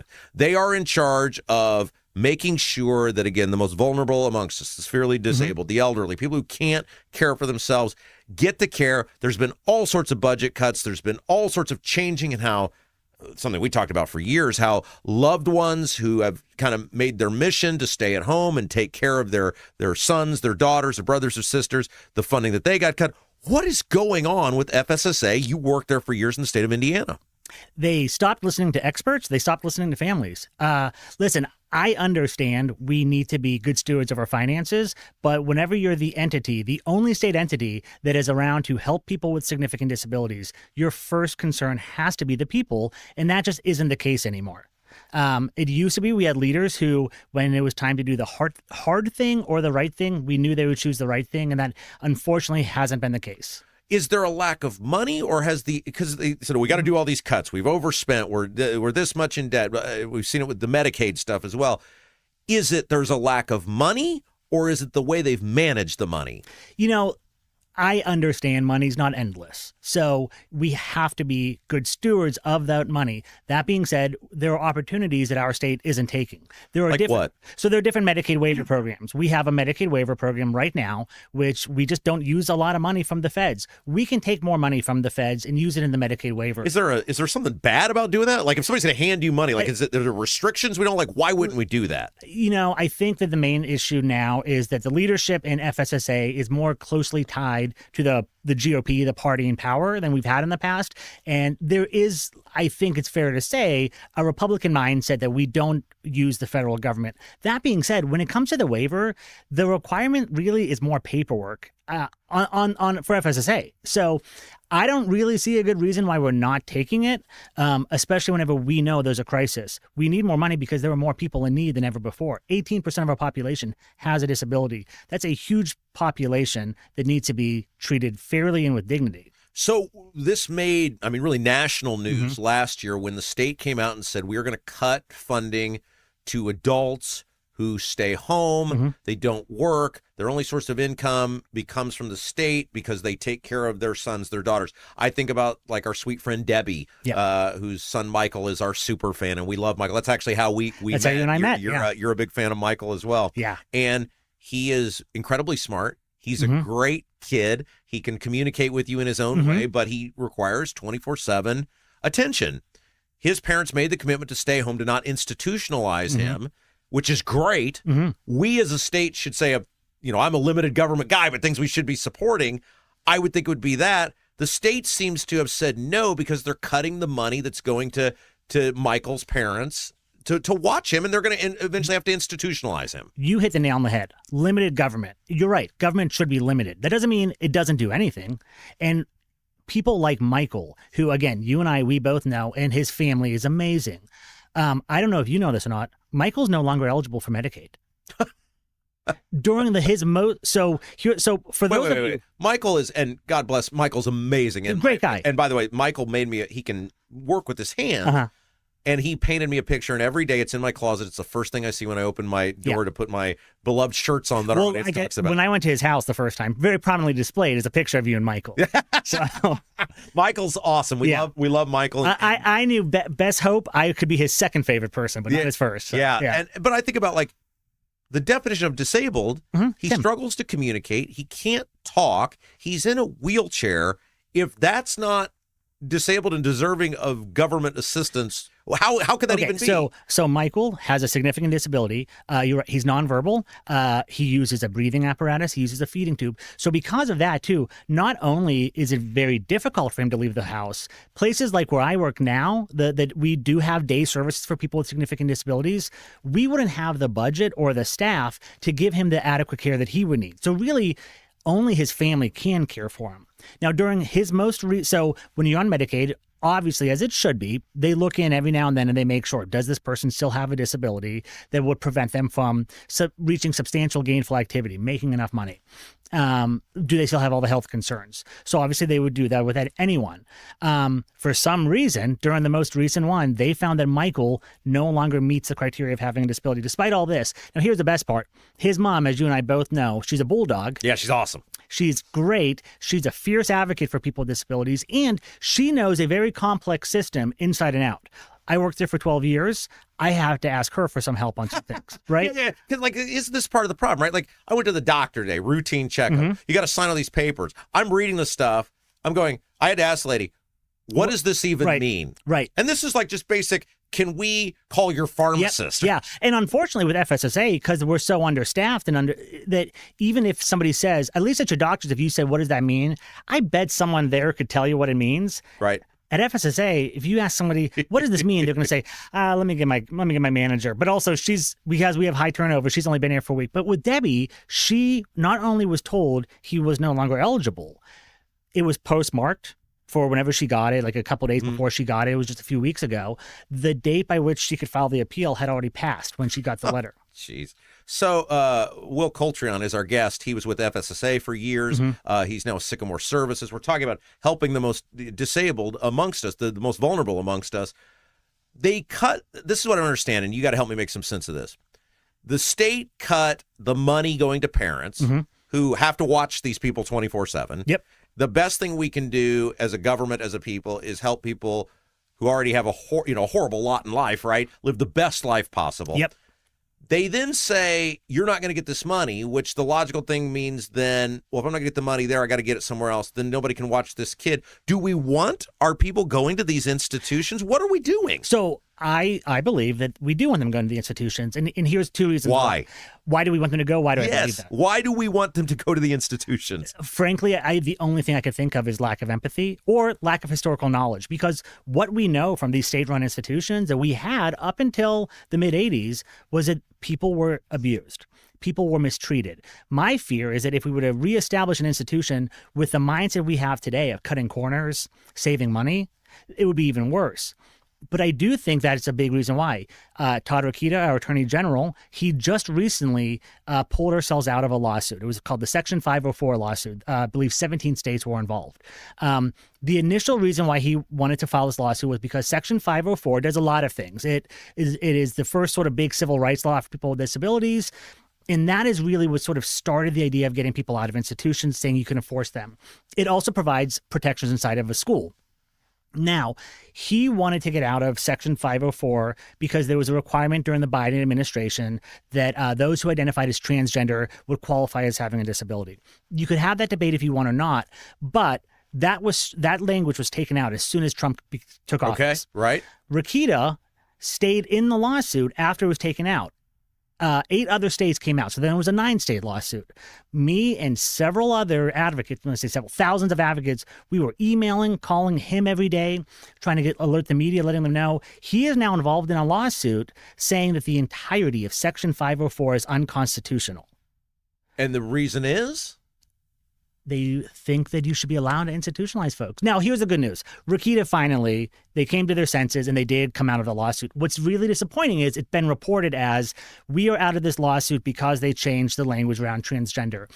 Again, that happened a year ago and they stayed in it. So I have a feeling it was that the advocacy finally worked, and that's why they pulled out. But this is still going forward. It's going to the Supreme Court. Will Coltrion is our guest. He's been with the FSSA for years now. He's with Sycamore Services. Okay, here's what I want. You tell me if I can have this, right? Okay. I believe there were a whole bunch of people in 2020, 2021 who had no business being on like Medicaid and government services. That our governor and governors all over the state, right? They're just throwing people on. Yeah. And it's like, you walk, you work, you go. You don't need government benefit. I want them out. I want them working. I want people like Michael to have whatever they need. Like, can I have that? Does that world exist? Yes. How? How do I get that? So one of the other things that has lost funding is vocational rehabilitation, the agency that helps people with disabilities or just receiving assistance find employment. There are people who absolutely can work and should work, and they're choosing not to. Yeah, I don't want any lazy bums. I don't want to pay for any walking, lifting, lazy bums. But here's what I'll tell you. Most of the folks who are receiving assistance are working. 85% of people on Medicaid are working. The majority are working full time. Their wages are low enough that they still meet the income threshold. So the wages are low enough. So I would say, well, what do we need to fix? I think we need to fix the wages for those folks. Okay, that brings me to my next topic with you, because you are running. You were like, hey, I'm going to do something about this. Yeah. You are running for State House. I am. You are running, it's Avon Plainfield. Yep. You're a Democrat running against Greg Sturwald. The Democrats, to me, seem like they have look, you guys aren't going to get the State House, right? You're not going to win the House or the Senate, but you have a real chance to break the supermajorities against the Republicans. You guys seem to kind of have your act together a little bit this year, more than you have in years past. How are the Democrats feeling about an opportunity to pick up some seats in Indiana? I think if you would ask sort of the Democrats at large, we would think we're doing better than we have been in the past. That being said, I am running really ultimately as Will Coltrion, father of four, cares about people with disabilities. I identify as a Democrat for sure, but the Democratic Party in Indiana, it's not an organized group. It's not a group that has deep ties, deep funding. The Republicans have all that. Really, all of us running, and there's a lot of new folks running this year, we're all running kind of on our own. There's no sort of, they'll send out some messaging topics. I've never opened up an email. I talk about the things I care about.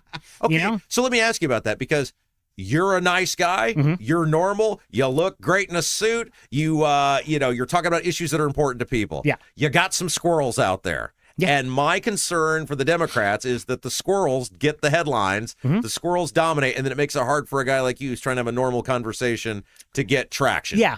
Fair? Yeah, I think it's fair. Yeah. Can you guys just round up all the squirrels? No, listen, I think that the best part about the Democratic Party is also the worst part. We're the big tent party. Right. You are welcome no matter what. I say you're welcome in my Democratic Party if you treat people the way they want to be treated. Or the way you want to be treated. That to me, that's it. That's that golden rule. I don't think we need much more than that. As far as my messaging, it's just my messaging. When I go out and talk to people, I've said plenty of times, don't put me in the basket with someone else. I will tell you the things I care about. I sometimes Do people talk to you? Like, you're in a red area. It's less red than it used to be. Avon has Democrat, person on the town council, whatever. Are people open to that conversation? 100%. And here's why they're open to it, because I'll have that conversation with them. I will go to places where I know Republicans will be, and I will talk to them, because I really do believe we have more in common than we have different as people. Yeah. I believe the issues that I care about are local issues, which really I don't think that at that point parties shouldn't matter as much. Right. I want to make sure that people are paying less money in taxes and getting more in wages. The thing that makes me probably more liberal than others is that I really think we should be taxing businesses instead of people. Well, and that's an interesting thing you said that, because if you look at you're not advocating for more money. You're advocating maybe for the way that we allocate the money. I'm advocating we go back to how we did it before SEA 1, basically. Yeah. We gave businesses so many tax breaks, so many write-offs. That's the property tax bill. Yeah. And we brushed it all off on people. And what's very frustrating about it is, again, I like to know the why behind things. And even if it doesn't make sense to me at first, if I look into it and I think, well, maybe there's a good reason why we did this. Well, when I look and I see that we are giving giant industries more to write off on equipment. But then I also see those same industries are the ones paying huge into contributions. When I see that we're allowing massive apartment developers to pay less in property tax than I'm paying. That's right. And then I see, wait a second, what is this multifamily housing pack? What do they do? Oh, they're for apartments, and they give $10,000 to my opponent every year. You're spot on with all of that. And that's the argument we made last year with this deal, is that it was a giveaway to businesses. 100%.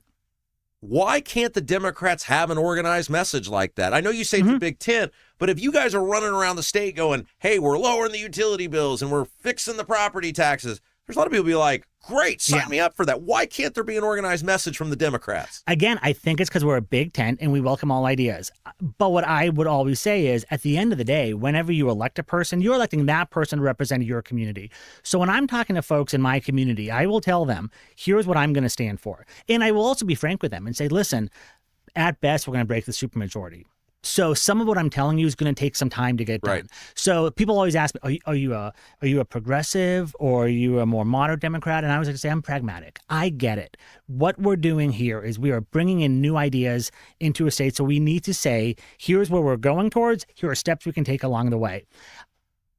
I think that a lot of people just aren't great communicators. And I think that's ultimately why it becomes tough.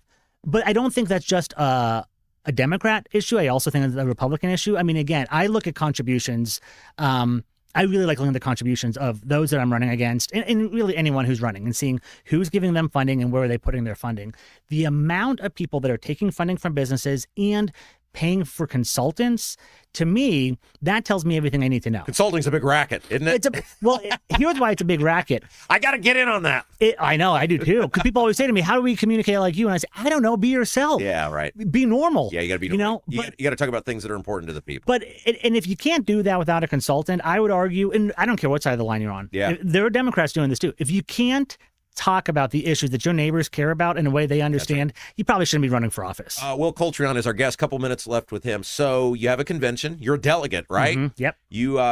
This is weird to say, but the Democrats' convention seems much better organized and much less of a crap show than the Republicans this year. You may have heard they're having a little problem with their Secretary of State. Yeah, I've heard mention of that. You have to vote on the Democrat side. You have Bo Bai, you have Blythe Potter. We've had both of them on our show. They're very nice people. Yep. You got to make a choice. Have you made a choice? I don't know if I've made a final decision. Here's what I'll say. I've met them both. They're both great. One of my, like I've said before, my biggest issue that I care about, the thing that really spurred me into this, and to be totally frank, the thing that ultimately made me take that leap of say I should run, I've never run before. Yeah. I was at an event where Greg Stewald was, and he had mentioned one of his goals is to reopen institutions. So that is what pushed me into this, just so you know. So you're like a Mr. Smith Goes to Washington type of character here. Yeah, I can't do the accent like Jimmy Stewart. I'll show you. But so that's my issue, right? People with disabilities. That's always going to be sort of at the forefront of my thought. Well, during the last legislative session, it looked like we were going to cut early voting. Yeah. In half. Yeah. And I reached out. I mean, a month's a long time, right? Do I need a month? I mean, if I want to go, there's like 3 people when I go to vote. Well, the thing is, though, there was a guy who called for it to be, it was this group of guys, they did call for it to be 28 days at one time. Yeah. And those were the founding fathers. Yeah. Well, so, look, I'm fine. I like with some of the early voting, my whole thing is just like, it costs too much. There's too much. Like, if I want to go, I'm going to go vote. Yeah. I'm going to go vote. I'm fine with some early voting. I just feel like a month is a long time. So, but here's the thing, though. Here's who really benefits from the early voting. Those with disabilities. Because, again, when you're looking at someone with a disability, for a lot of times you're looking at paratransit where you have to organize it ahead of time. I don't know if you know this or not, but in Indiana, let's say you're using paratransit to get to and from a place. You don't have a specific time that person comes and picks you up. It's a window of 45 minutes. Okay. So when they're trying to figure out how they're going to get to the ballot, that alone is difficult. So that's why I think it's important we have early voting. Also, ADA said they shall be compliant. They're not. So some folks might go to one polling place and realize, oh, that's interesting, it's not compliant for me. So what I did was I reached out to everyone who is either a current Secretary of State or wants to be Secretary of State. And I said to all of them, I have some concerns about this, and it's an issue I don't think is being brought up. It's those people with disabilities. Would any of you be interested in talking to me? One person did get back to me, and he got back to me that day, and it was Bo. Yeah, bye. Bobai got back. Very quick to respond. He responded to me that He may have day. a secretary, but somebody's responding. Well, here's how I know it was him, because we connected on FaceTime the next day.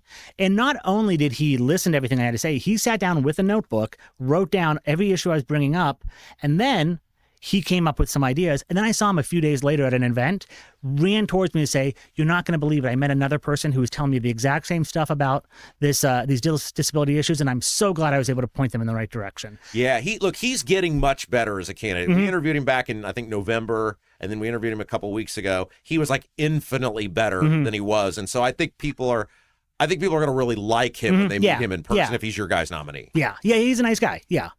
But listen, Blythe is nice too. She's been I've gotten to know her a little bit here and there. I'd say we are in a very lucky situation where we have two good candidates. Yeah, the Republicans are struggling on all fronts. They are struggling on all fronts. Okay. Tell us where people can find you if they want to know more about what you're doing. I think it's great what you're out advocating for. And we think your competition is awesome. We need the Republicans to lose a few of these seats because they've become totally arrogant and they keep picking people like Diego because they can get away with anything.Ell people where they can find you. Sure. So willcoltrion.com. Will you have my name spelled out? Because it's a tough one. No, but if you want to spell it, go ahead. It's Will, COLTERYAHN. .com. There's some letters that I didn't think went together. No, I know. It's a weird one. I'll blame my dad or my granddad. Yeah. Obviously, I'm on Facebook and the social media. And listen, I'm running a people-powered campaign, so any contributions are helpful because, unlike my opponent, I'm taking no money from PACs or from businesses. Yeah, and Stirwalt is awful. I don't care whether you're Republican or Democrat. Stirwalt's horrible. He's just I've never had a guy, every conversation I've ever had with Greg Stirwalt, it's been years since I've talked to him. I was going to say, would you see him out? But he always starts off with how hard he's working. And I was like, you got to tell me how hard you're working. You're not working that hard. We work in radio. We know when people and TV and video and podcasting, we know our whole industry is people who don't work hard. We know how to spot them. You want to work hard. Come see some of the people who are supporting the people with disabilities where I work. Yeah, that's hard work. Lifting people up who are 200 pounds, moving them back and forth. Those are hard workers, and those people deserve someone speaking for them. Man, it's been a great conversation. Thank you, Will. Thank you. Yeah, you're watching Rob Kendall Show.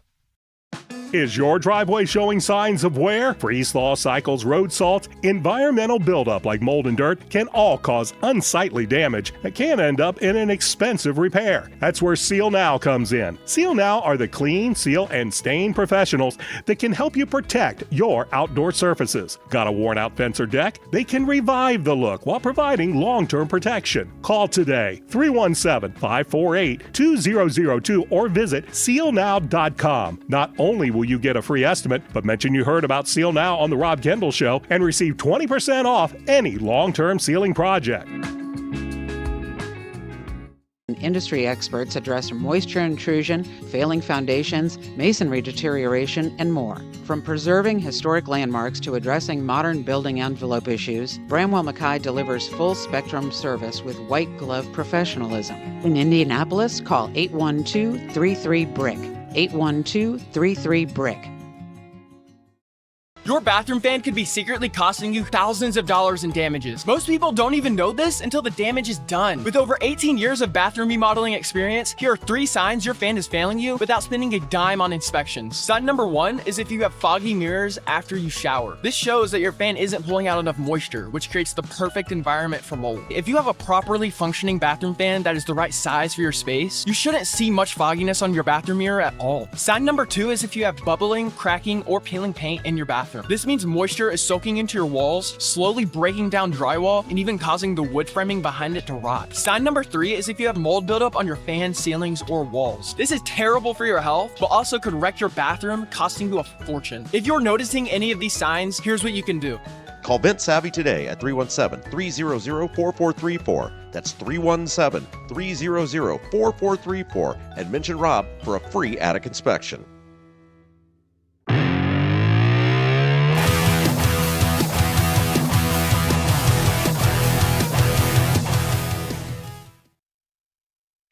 Hey guys, welcome back. Rob Kendall Show. Thanks so much for joining us. Hope you're having a great Friday. If you haven't done so yet, please hit the like button. It really helps us as we try to grow this show. We certainly appreciate each and every one of you who is here with us. Share the feed if you like what we do. Look, we like to say nobody covers Indiana news and politics and government like us. And when our voice grows, your voice grows because we are a voice for you. So share the feed up. If you got a Facebook, if you got a Twitter, if you're feeling generous today, say, bam, here's where you can find Rob. Here's what he's doing now. Those things work. Those things really help us grow the show. Don't forget, we're closing it, man. We're so close to those 3,000 subscribers. If you're one of those people that's been on the fence, if you're one of those people that's like, that's too much work to hit that little button that says subscribe, do that today as well. Help us grow the show. Programming notes, we're not going to have a show on Monday, so we will invite you to spend that with your loved ones and have a great day and honor those who made the ultimate sacrifice for our nation, pay respect to those who gave their lives to the United States of America. And then we will be back here on Tuesday.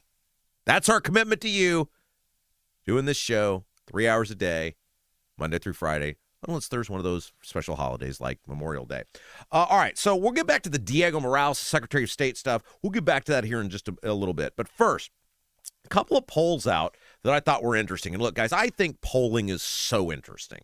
I know some people are kind of all over the map on polling, like whether it matters, whether it doesn't.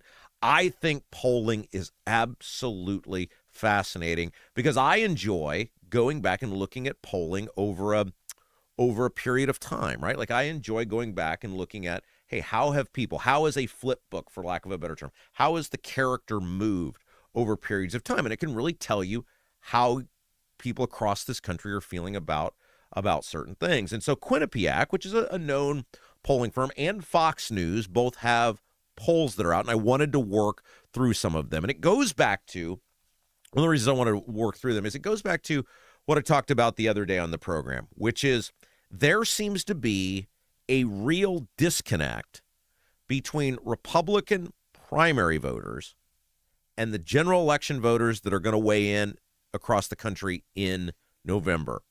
And really it centers around how much Trump do you actually want? Right? There is no doubt that amongst hardcore Republican primary voters, Donald Trump, his word is still gold, right? We talked about that polling from Politico last week, which said the number one thing that moves Republican primary voters is a Trump endorsement. 22 points. The average candidate that has a Trump endorsement moves up by 22 points.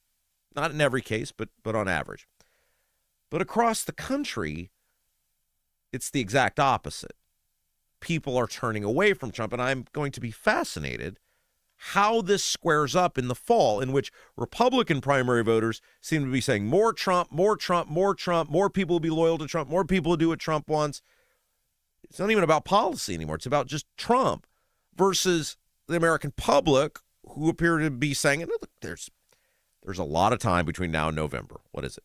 June, July, August, September, October, 5 months, 5 full months, almost 6 months between now and November. So a lot of time for things to turn around. But right now, November voters seem to be saying, Trump's not exactly doing what we want to do. So Quinnipiac, we'll start with the Quinnipiac poll.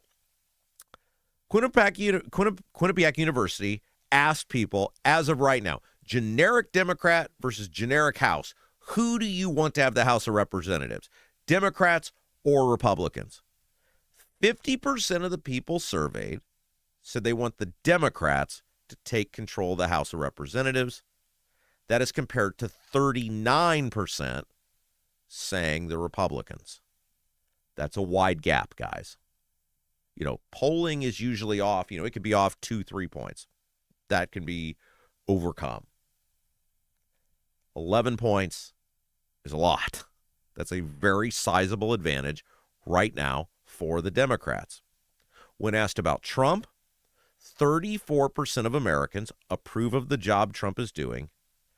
58% disapprove. That's a negative 24-point spread. We talked about the Nate Silver Bulletin last week. If you guys are regular viewers, listeners, remember that, in which Silver kind of tracked polling on Trump across the spectrum and then tried to kind of come up with, hey, where is Trump actually at based on the accuracy of the polls. I mean, some polls had him as low as -14. One had him at -30. He said, look, I'm probably not on either one of those polls. He had Trump at essentially -19. And so if you look at this is -24. It's a little bit higher than that. But it, again, fits in that ballpark of the numbers that we have seen on Trump, in which he is consistently in the 30s. Sometimes it's the high 30s, but he's consistently in the 30s. That's a large number to overcome. The Fox News poll, when asked about Trump, 39% of voters said they approve of the job Trump's doing. Okay, that's what we said. A lot of numbers have him in the high 30s. However, 61% said they disapprove. So a higher approval rating, higher disapproval rating. They did not have a middle ground here, unlike the Quinnipiac poll, which had a room for no opinion. Let's just take the numbers and put them together, shall we? Let's take the average. The average between 39 and 34 is about 36.5. So we'll round it up. We'll say it's 37. The average between 61 and 58 is, 59.5, right? We'll round it up. We'll say 60. So basically, you've got Trump at about 37% approval rating, 60% disapproval rating between these two pollsters. That's not good for any time. That's not good for your party any time that you've got that overwhelming of an approve, disapprove. It's really not good when your party in their primaries seem to be doubling and tripling down on Trump's endorsement, fealty to Trump being the primary driver on how we're voting for people, right? Again, I gave that analogy of you got the two trains on the track. You've got the Trump primary voter train, and then you've got the general election train. And the Trump primary voter train seems not to know that the much larger general election voter train is over here. They're both heading towards each other, and the Trump general election train can view what's going on with the Trump primary train. I'm sorry, the general election voter can view what's going on with the Trump primary train. They see, hey, we're kind of telling you we don't like a lot of the things that are going on. We kind of don't like the job Trump is doing. And yet the Trump primary voter keeps saying, no, we will send you more Trump voters to cast your ballot on. We are dictating what our product's going to be. And the general election voter is saying, we don't really like the taste of that product. We kind of want something different. No, here's more of this product. Well, then the logical conclusion becomes we're not going to buy that product. Some of the interesting data points inside the Fox News poll, 58% of voters right now are rating cost of living as their top priority. The top priority is good if you're good on it. Like Bill Clinton, remember the old saying, it's the economy, stupid? Well, that was the top issue. Bill Clinton was good on it. He easily wins re-election. In this case, the top issue is the economy, and the data we're about to tell you says people don't think Trump's doing a good job. 77% of people in the Fox News poll, again, this is a Fox News poll. It's not CBS. It's not MSNBC. It's Fox News. 77% say the economy is in bad shape. Now, if 58% of voters say the economy is their top priority and 77% say that it's in bad shape, and your party not only has the presidency, but you can't blame it on the Congress because you have the Congress too, that's not a good recipe. 51% of Americans say their personal finances are worse than 2 years ago. So if you thought it was bad and now it's worse, or you thought it was bad and now it's the same, then the people in power, that's also probably not good for them. Trump's disapproval on the economy, 71%. So again, voters are putting this at the feet of Trump. They're saying, we don't like the job the president is doing. And by the way, that's a 7% increase since April. The other thing that I thought was fascinating, and this is all the Fox News poll, by the way, Trump only has an 80% approval rating in his own party. That means 20% of the people in the president's own party disapprove of the job he's doing. Now, again, when we look at a primary in which a fraction of the people vote and the people that vote are very loyal to Trump, yeah, he's going to be able to drive primary results. It's why I thought it was so fascinating where people like on election night, Trump remains the driving force despite the obituary from the media. No. I don't remember any collective media saying Trump has no pull in the Republican primary. I don't remember anybody saying that ever. I think what I have said, and it doesn't surprise me that Trump is winning these primaries. He should be able to. He's the head. He's the president of the party in power. What the public is saying is, hey, you can nominate whoever you want, and you can do whatever victory dance you want. We get our say in November, and we're telling you we're not happy. We're not happy with what's going on. We're not happy with the direction of the country. We're not happy with the cost of living. We're not happy with the ability to wages that are rising, the economy, the buying power. You can ignore that all you want and do. Remember in Black Sheep? You guys remember the movie Black Sheep when it's Chris Farley, it's David Spade. It's a hilarious movie. It's the second movie they did together. It's Tommy Boy and then Black Sheep. And the premise of the movie is Chris Farley is the brother of Tim Matheson. Tim Matheson was an Animal House Fletch. He's a very famous actor in the 80s and 90s. He was a kind of a well-known quantity. Tim Matheson is running for the governor of Washington. Chris Farley is his crazy brother. And they figure Chris Farley's such a liability, they got to hide him in the wilderness. And they got to make him feel like he's contributing, though. So they say, hey, we've got this very important little community in the wilderness we need you to try to win for us. And we're going to send David Spade, who's one of the low-ranking aides to the governor, out to, like, watch him. And, of course, they get into all these shenanigans, and all these things happen, and Chris Farley ends up, even though he's in this little community in the wilderness, ends up swaying the election. And the plot is ridiculous, but the movie is hilarious. There's a scene where Chris Farley and David Spade are in this little cabin, and they're playing checkers together. And David Spade is just obliterating Chris Farley at checkers, and Chris Farley starts screaming and doing the, physical comedy that Farley does about it. And finally Spade goes, okay, well, like, what would you like me to do? And he goes, well, just move your checker over there. And he does, and he hops him, and he goes, well, that was stupid. And he goes, well, what about that one? And he moves it, and he jumps out, and he goes, well, that wasn't safe at all, and starts laughing at him. The Chris Farley, type of laugh. And I feel like that's what we're doing here in the Republican primary, where we're like, the president won again. The president's awesome. Okay, he wins in a Republican primary. You're doing a happy dance over that. He's the president. Whether it's Obama or Bush or whoever, they should be able to dictate the direction of their party, of voters. They should win the majority of the elections they get involved in. We're acting as though the primary is a victory in the general election. And it's not. A whole new group of voters. They're called Democrats and independents. Oh, and Republicans who don't like the direction of the country, who voted differently in the primary.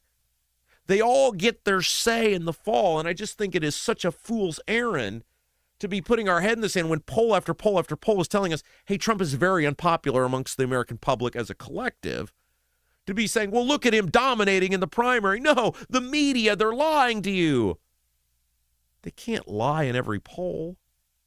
They can't. The Republican polls are showing the same thing to various extents. These data points keep telling us how people are feeling, the people in that general election train. And we just keep ignoring them, going, look, Trump gets another win in the primary. But what does it mean for the fall? That's the question. If you're a Republican primary voter and you like Republicanism or the job Republicans are doing, or you want more Republicans, if that's you, that's the question they should be asking. Hey, guys, do you have a leaky chimney, water in your basement, cracks around the exterior of your home? Bramwell Mackay Property Services and Consultants is your authority for chimney repair, tuck pointing, foundation repair, crawl space to basement conversions, basement waterproofing, and more. Bramwell Mackay doesn't offer quick patches. Their team of 40-year master masons and industry experts address the root cause and provide solutions that last lifetimes. Your home is one of your biggest investments. Treat it that way. Bramwell Mackay, BRAMWELLMCKAY. Bramwell Mackay, beauty built to endure. They're your masonry, foundation, and chimney specialists. All right, we got to get back into, when we come back, all this drama with Diego Morales, the Secretary of State. And guys, we got to talk about the Republican Party, the condition of the Republican Party, the condition of our government in Indiana, because what is happening right now, it is telling us a lot. We just got to have the ability to see it. We'll talk about that when we come back. You're watching Rob Kendall Show.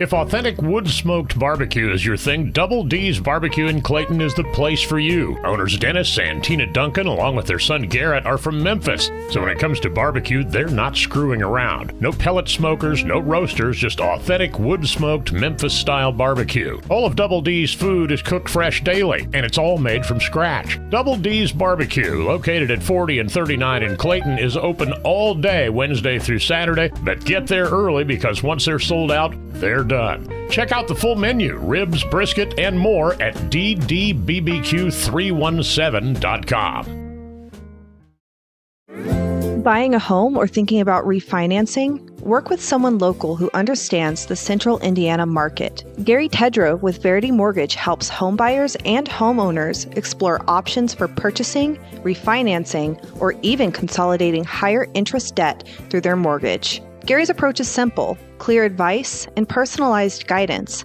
so you can make confident decisions. Visit loansbygary.homes to learn more or get started today. You've got nothing to lose but dollars on your mortgage payment. So call for a free, no-obligation quote, 317-695-5179. Gary Tedrow, NMLS number 179207 with Verity Mortgage, NMLS number 70345, an equal housing opportunity lender. With a lakefront view in beautiful Brazil, the Honeysuckle Hill Bistro and Cottage is a little out of the way, but totally worth the trip. Down home, made from scratch food, just like the good old days at Grandma's. When you visit the Honeysuckle Hill Bistro and Cottage, you'll leave more at peace than when you came in. Open 5 to 8 for dinner on Friday and Saturday, and Sundays 11 to 1:30 for the buffet. You must experience the Honeysuckle Hill Bistro and Cottage. Call 812-443-3003. 812-443-3003. Your bathroom fan could be secretly costing you thousands of dollars in damages. Most people don't even know this until the damage is done. With over 18 years of bathroom remodeling experience, here are 3 signs your fan is failing you without spending a dime on inspections. Sign number 1 is if you have foggy mirrors after you shower. This shows that your fan isn't pulling out enough moisture, which creates the perfect environment for mold. If you have a properly functioning bathroom fan that is the right size for your space, you shouldn't see much fogginess on your bathroom mirror at all. Sign number 2 is if you have bubbling, cracking, or peeling paint in your bathroom. This means moisture is soaking into your walls, slowly breaking down drywall, and even causing the wood framing behind it to rot. Sign number 3 is if you have mold buildup on your fan, ceilings, or walls. This is terrible for your health, but also could wreck your bathroom, costing you a fortune. If you're noticing any of these signs, here's what you can do. Call Vent Savvy today at 317-300-4434. That's 317-300-4434 and mention Rob for a free attic inspection.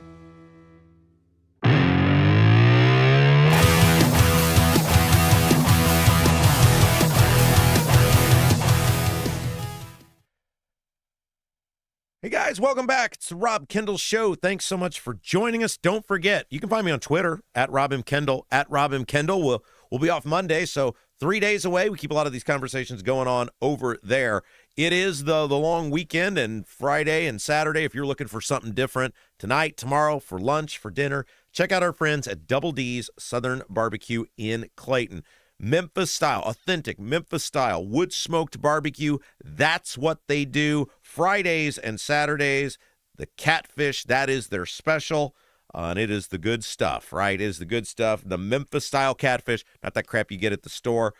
Double D's brings the receipts. Best ribs, best sauce at Ribs Fest in Hendricks County. They're not screwing around. They're open Wednesday through Saturday in Clayton. A little bit of a drive there to 40, but totally worth the trip. Atmosphere outstanding. It's Elvis themed, by the way. Tina, one of the owners, she used to work at Graceland, so it's Elvis themed. Check it out. Check out the menu, ribs, brisket, all of it and more. ddbbq317.com. ddbbq317.com. All right, guys, we've got some breaking news on our never-ending Diego saga. Somebody else important has weighed in. According to Jordan Smith over on Twitter, he's a writer for the Indy Star. Lieutenant Governor Micah Beckwith says he won't join Republicans who have dropped their support for Diego Morales, telling Indy Star, quote, "Convention races belong to the delegates, and they have my full faith and support to make their choice in who will become the Republican nominee." Well, look, Micah is another one who has ignored Diego's numerous scandals for a long time. Remember last year, guys, he was like, I'll ask him on stage. We said, hey, Micah, you're going to be at that Lincoln Day with Diego. Why don't you ask him in front of everyone who paid for India? Yeah, I'll do it. Yeah, he didn't do it. And, of course, Micah and Diego have their mutual felon friend that they went to the NBA Finals together with and were photographed palling around with. So doesn't surprise me that Micah is not calling on Diego to resign, but at least you got to give him credit. He didn't give a damn about the scandals up until now. At least Micah is not being a hypocrite, and now all of a sudden demanding that the Diego step aside. So let's talk a little bit about all of this, because we are seeing the Republican Party implode in real time. Now, they've so gerrymandered districts and they've gotten everybody sort of trained to voting Republican, and the Democrats play a role in this because they're so bad, and they have put such crazy people, and they have put just bad candidates and bad policies and bad issues, and they made asses of themselves, and they've just, on the social issues, they've alienated people. The Democrats have a role in this, right? The Democrats are not blameless in the rise of the Republicans. In fact, the Democrat behavior, the Democrat governance has been a big part of Republicans taking over our state. So I don't want anybody to think when I'm saying we're seeing the Republican Party implode, I don't want anybody to think that I'm saying, hey, effective this November, the Democrats are back, baby. They're not. We talked about that with our guest earlier, who's running for State House on the Democrat side. Democrats, a good year for them would be if they can pick up 4 or 5 seats in the House of Representatives. If they could somehow get 2 or 3 in the Senate.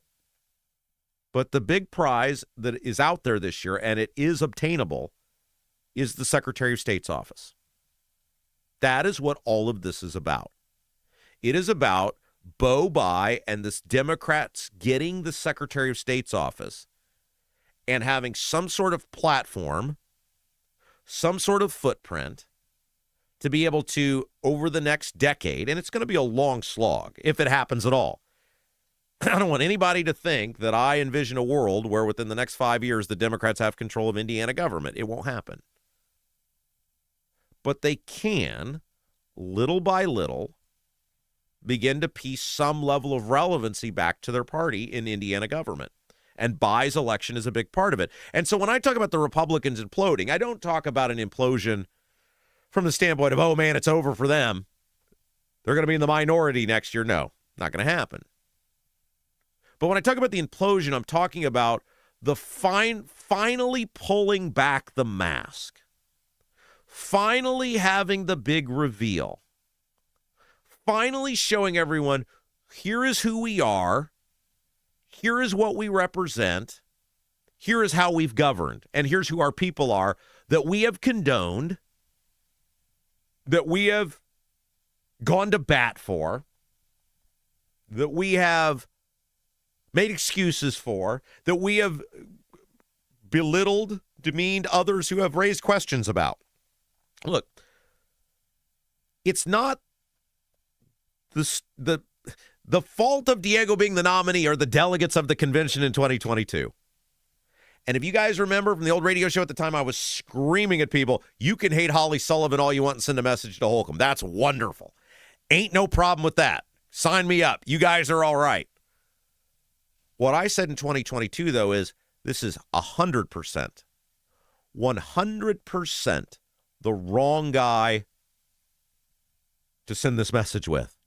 Because he not only, he will be bad at the job, which he has been. Think of the incompetence that's been on display with this job. He's also corrupt.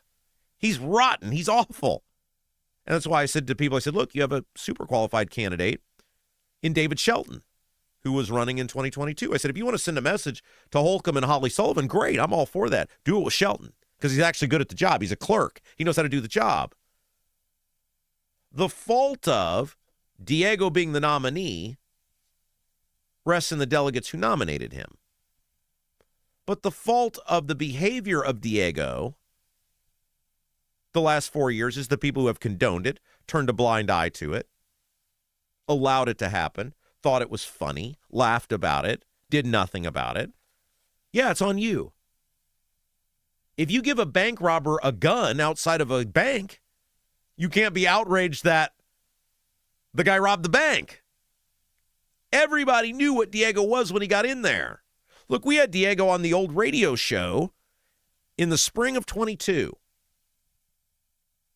And a lot of you guys remember that interview and were like, what the hell's wrong with this guy? He could not say what he did for a job. I mean, he said he owned the staffing company, but he was super sketchy about what they did. And afterwards, we were like, think about this. You're on WIBC on a number one rated radio show. The guy gives you an opportunity, like, tell me about your business. Do you know how much people pay to talk about their business on WIBC? Well, I don't know anymore. Maybe it's not as much as it used to be. I don't know. But that's like a freebie, right? Like, people pay huge money, or at least they did. Maybe they still do, probably do, to talk about their business. This guy's like, here's a freebie. Tell me about your staffing company. And he talked in circles, and I don't even remember if he gave the name of it. And it was like, this is sketchy as hell. Of course, I'd known Diego for a long time, and I know Diego is sketchy as hell. But there's a pattern of behavior with Diego. Think about, like, how many things where they're like, there's no explanation or a bad explanation. How did he earn a living? How did you vote in Hendricks County while you lived in Marion County? You took a homestead credit in Marion County. Why did you go to India for 10 days? Like the military record. How come you can't produce proof or accounts of what you did in the military? Like this one photo. Like, it's just thing after thing after thing after thing with this guy. And the Republicans knew it. Jim Banks knew it. Rokita knew it. Micah knew it. Daniel Elliott knew it. Braun knew it. In the last meeting I had with Braun, I asked him very directly before I knew he was about to crap all over me on the property taxes.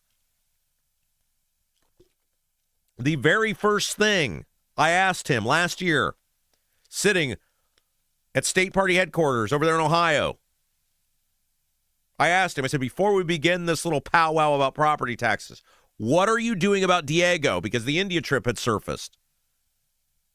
And he told me, oh, that's being dealt with. Don't worry about it. Well, nothing was ever dealt with. This has been the response to Diego Morales the entire 4 years he's been there. Oh, it'll be dealt with. Oh, well, you're just a this or a that. And now, because of a string of events, number one, the Democrats got their act together and they haven't done it yet. By the way, if anybody could screw this up, it would be the Democrats. And I like Blythe Potter. She was very nice. She did a very fine job on our show. You got to go with Morales, or you got to go with buy against Morales, right? Or buy against anyone if you're the Democrats, right? I mean, I know that people think he's a phony and he's a plastic man and he's a dynasty. I get all of that, right? If you're the Democrats, you don't have room to be picky right now. Don't you have to go with buy? And it's not an indictment on Blythe Potter. She's very nice, very well-spoken. She's going to get a lot of votes at that convention. She really speaks to the base of their party. But you got to go with buy. But if anybody can screw it up, it'd be the Democrats. My point, though, is you're likely to have the best person running for public office the Democrats have had since Joe Donnelly in 2012. Not the 2018 version of Donnelly, 2012. That's 14 years. You could make a compelling case he's the best statewide candidate since O'Bannon won re-election. I mean, you can make that case. If Glenda Ritz won statewide office in 2012 as well, she did not win because she was a good candidate. She won because everyone hated Tony Bennett. Joe Donnelly was not a great candidate in 2012. He was good. He was good enough that when Murdoch imploded, people said, we'll go with this. And so you have the best candidate you've had in a generation running for public office in terms of the money, the name, the look, all of these things, his positions. And then you have this perfect storm where you're potentially going to have Greg Ballard on the ballot. For all the huffing and puffing about Ballard and the dismissal of Ballard and that he's not going to get the signatures, Republicans certainly are in a panic mode like Greg Ballard is going to be on the ballot. And you are seeing the Republicans in real time for the first time in a generation actually worried that they're going to start losing. I've told you guys this for years. I've said for years, I said, the Republicans govern the way they govern because they don't fear losing. They put a finger in your eye. They screw you over on property taxes, utility bills, the corruption, all the things, right? Because they don't believe you're going to go anywhere else. Oh, you don't like that? Well, you won't vote for the Democrat. Well, now there's finally a Democrat where they're like, oh, shoot, people might vote for him. And the biggest part of it is there's a guy in the middle who, look, the Ballard people can say whatever they want. Ballard is going to pull from Republicans predominantly. We're honest brokers here, and I'm cheering for Ballard to get on the ballot, and I'm cheering for Ballard to do well and get more than the 10%. That's not an endorsement of Ballard. I'm not telling people to vote for Ballard. I'm just saying, in the end, the best thing for our state would be the scenario I laid out in the Star. The best thing for Indiana would be the scenario I laid out in the Star. If you actually want to hold the Republicans accountable, you want to actually give conservatives a voice where they have to be valued again in the party and listened to, and Republicans have to start acting like Republicans. The best thing for the state in November will be Ballard does very well. He pulls a whole bunch of votes from the Republicans, and wins the election with way less than 50%. That will wake people up. And that is the abyss that the Republicans saw themselves staring into. And look, they know once gets in there, he's not going to make any mistakes. He's not going to do anything stupid. Will he elevate to being a governor soon? I don't know. That's a huge lift. But they do know they're going to be stuck with that guy. And being stuck with means a couple things. One, it means the Democrats have a footprint in state government. They don't want that. It means the Democrats now have a bully pulpit they didn't have before. They'll get media attention. This guy at least will be taken seriously. They don't want that. This guy will be able to fundraise. He'll be able to raise money. He'll be able to bring national attention. They don't want that. The biggest thing is this guy will see everything that went on in the Secretary of State's office under Diego Morales, and they don't want that. Like this is, I was talking to somebody yesterday, and I said, this is the most laughable thing about the panic on Diego now. And they said, we're going to put this England guy in. It's too late. I mean, you could make it so that England is the nominee, and that may very well happen now. But it doesn't matter. The curtain is being pulled back. People are beginning to see. And the buys, because they're smart, they're going to run on Diego Morales no matter what. I mean, think about, okay, there's really three options here. First option, four options. Option number one, Diego wins and is the nominee. And they run against Diego. The buys, Ballard, collectively. Option number two, Diego drops out of the race, but remains Secretary of State. Okay. Well, that gets his name off the ballot, but he's still in the office, which means they're still going to beat the hell out of him and point out all the corruption and all the scandals and everything else. And by the way, the buys, I'm sure, have a war chest of stuff on Diego that I have no concept of. I know some of the stuff they have, but I'm sure they have stuff that I haven't even scratched the surface on. And they'll run against Diego as the sitting office holder that the Republicans like Banks and Rokita and the Braun and the rest of these guys and Micah and Elliott enabled. And so they'll still run against the corruption. Option three is Diego drops out of the race. He drops out of being Secretary of State, as Daniel Elliott has called him to do. And then that gets gobs and gobs of media attention. And the buys run on the corruption of the office and saying this is the Republican Party. And everybody's paying attention. That's option three. Option four, and probably the best option, not probably, it is the best option, has always been the best option, which is they pick David Shelton. Max Engling has no experience in this field whatsoever. He has none. He's an aide to Jim Banks. That's it. David Shelton is the one guy who, if they picked him, could actually go, hey, look, Diego was an idiot. I have been against Diego the whole time. I was against Diego 4 years ago. I get that Diego had scandals. I have shown the people of Indiana I am serious about the job of Secretary of State, and we're moving past, and I'm outside the orbit of all of these people. The problem is Engling's an insider. He's a Republican stooge. He's a Jim Banks guy, and Banks and Rokita were for Diego. You can't separate from the stain. The curtains, these are the four options, right? The only option that gives the Republicans a viable path, I think, to keep that office this year, provided Greg Ballard's on the ballot and Bo Bai is the nominee for the Democrats, is to pick David Shelton. There's nothing Ballard can say against Shelton. If Ballard's running against Diego, the script writes itself. If Ballard's running against Engling, he looks at him, as I said, and said, you are running on Jim Banks' letterhead. You are a puppet for this moron who not that long ago was behind Diego Morales. The attack ads still write themselves on Engling and all of the Morales corruption. The one guy who actually separates himself from all of this is David Shelton, because he's actually really good at the job. He's really into the job, and he's an outsider. He's actually not connected into any of this. The worst thing about Shelton, and by the way, isn't it hilarious that 2 weeks ago, the big deal was, oh my gosh, Shelton's wife had a business where she sold sex toys. Oh, noes. That with these same people now that are hopping ship on Diego, they were all in on going after Shelton.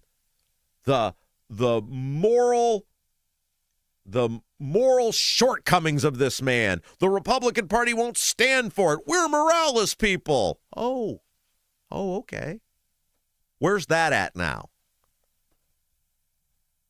The cat is out of the bag because they waited so long to dump Diego. Now, they'll do their best to sweep it under the rug. They'll do their best to act like it never happened. They'll do their best to present this Engling guy as the next coming of Reagan. They will do all of those things to the best of their ability.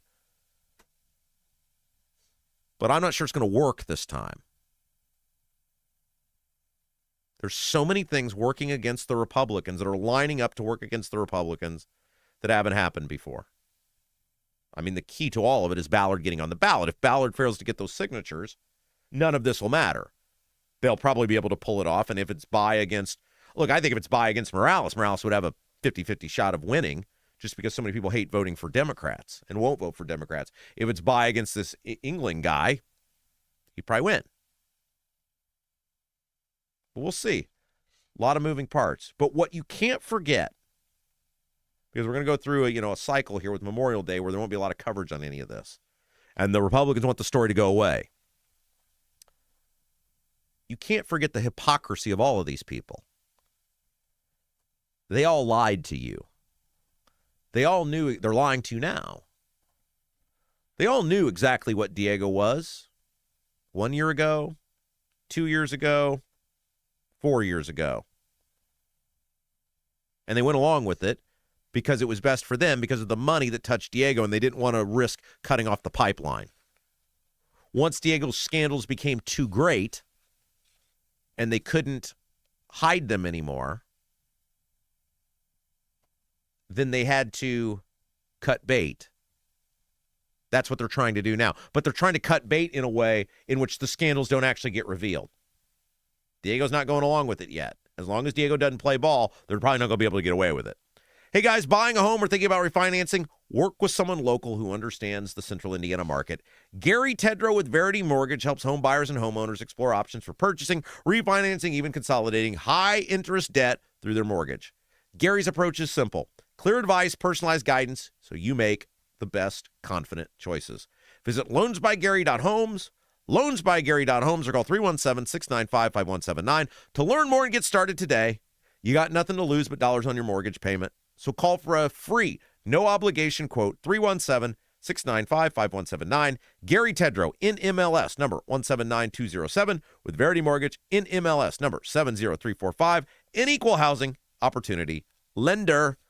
All right, we'll take a break. When we come back, you guys had a lot to say today on the show, And when we come back, we will read you the best YouTube comments of the day. Oh, we got a Bears update. Ding dong, Bears update, comments. Oh, I don't even know what it is yet. I'll have to find out when we come back. You're watching Rob Kendall Show. Right now, everything's expensive. That includes things you need around the house. If your water heater, water softener, or well pump goes out, or even if your toilet stops working, you could be looking at a major expense. Don't let your next call to a plumber break the bank. Call John at Black Sheep Plumbing. John is a Hoosier lifer who takes pride in and stands behind his work. That's why all basic services and repairs with Black Sheep Plumbing come with a 2-year parts and labor guarantee, with water heaters having a 6-year parts and tank guarantee. Call or text Black Sheep Plumbing for all your needs today and speak directly with John, the owner. 765-315-7558. That's Black Sheep Plumbing at 765-315-7558. Hi, I'm Lauren Wilson, Realtor with App Properties. I would love to get to know you. I know that buying and selling a home is a really big deal. You need a plan in place so you can succeed. And that's where I come in. If you are buying, let me help you find that perfect home. And if you are selling, let me help you find that perfect buyer. Look, we're all Rob Kendall Show fans here. That's why I'd love to get to know you. I'm Lauren Wilson, Realtor with App Properties, an Army veteran and a Hoosier through and through. Call me at 317-590-2290, 317-590-2290. Is your driveway showing signs of wear? Freeze-thaw cycles, road salt, environmental buildup like mold and dirt can all cause unsightly damage that can end up in an expensive repair. That's where Seal Now comes in. Seal Now are the clean, seal, and stain professionals that can help you protect your outdoor surfaces. Got a worn-out fence or deck? They can revive the look while providing long-term protection. Call today, 317-548-2002, or visit sealnow.com. Not only will you get a free estimate, but mention you heard about Seal Now on the Rob Kendall Show and receive 20% off any long-term sealing project.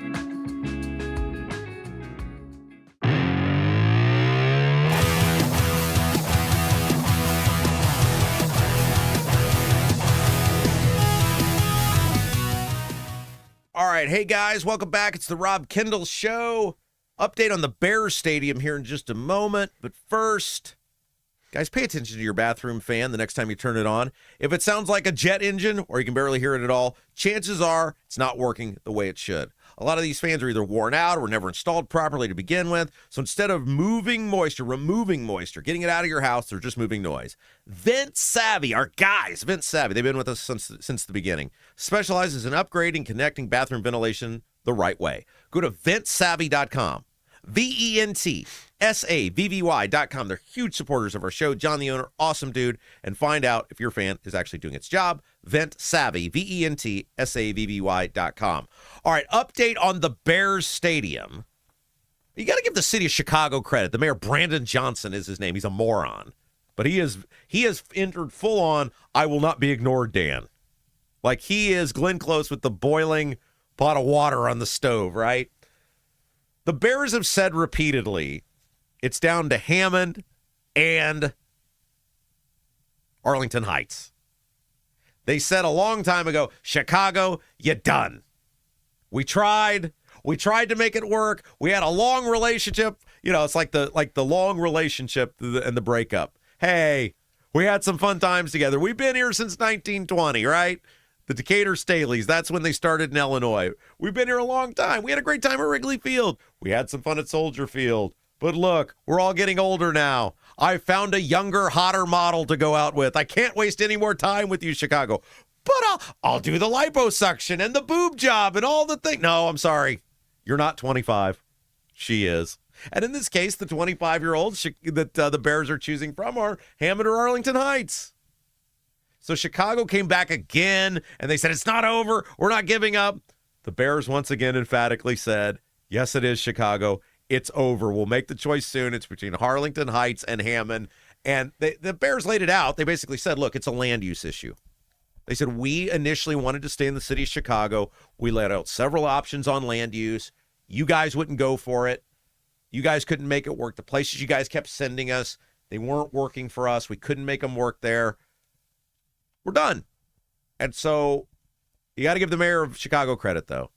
He's going to go down as the guy who lost the Bears. He's like, I'm going to be remembered as the guy who lost the Bears. Oh, no. Not I'm going to be remembered as a complete moron. Our city's a dumpster fire. People are fleeing. No. He's going to be also remembered as the guy who lost the Bears. So that's your latest. Probably next week. The Illinois General Assembly is supposed to wrap up next week, May 31st. We will probably have some sort of definitive answer late next week, maybe early the week after. I don't know. We're going to get an answer soon on the Bears and if they're coming to the state of Indiana. I got to say right now, and I never thought, and I hope it doesn't happen, it will be a disaster. It would be a disaster for taxpayers here. But I got to say right now, and I never thought that Illinois would be this incompetent, I think there's a good chance Bears are coming. I think Illinois has proven itself beyond belief to be so incompetent that they may actually lose the Bears. Now, everything is still working in their favor because the Bears paid all that money for that property, and I'm sure they don't want to go through the process of disposing it. But right now, Illinois has proven itself that incompetent. Someone who is not incompetent. Producer Jason.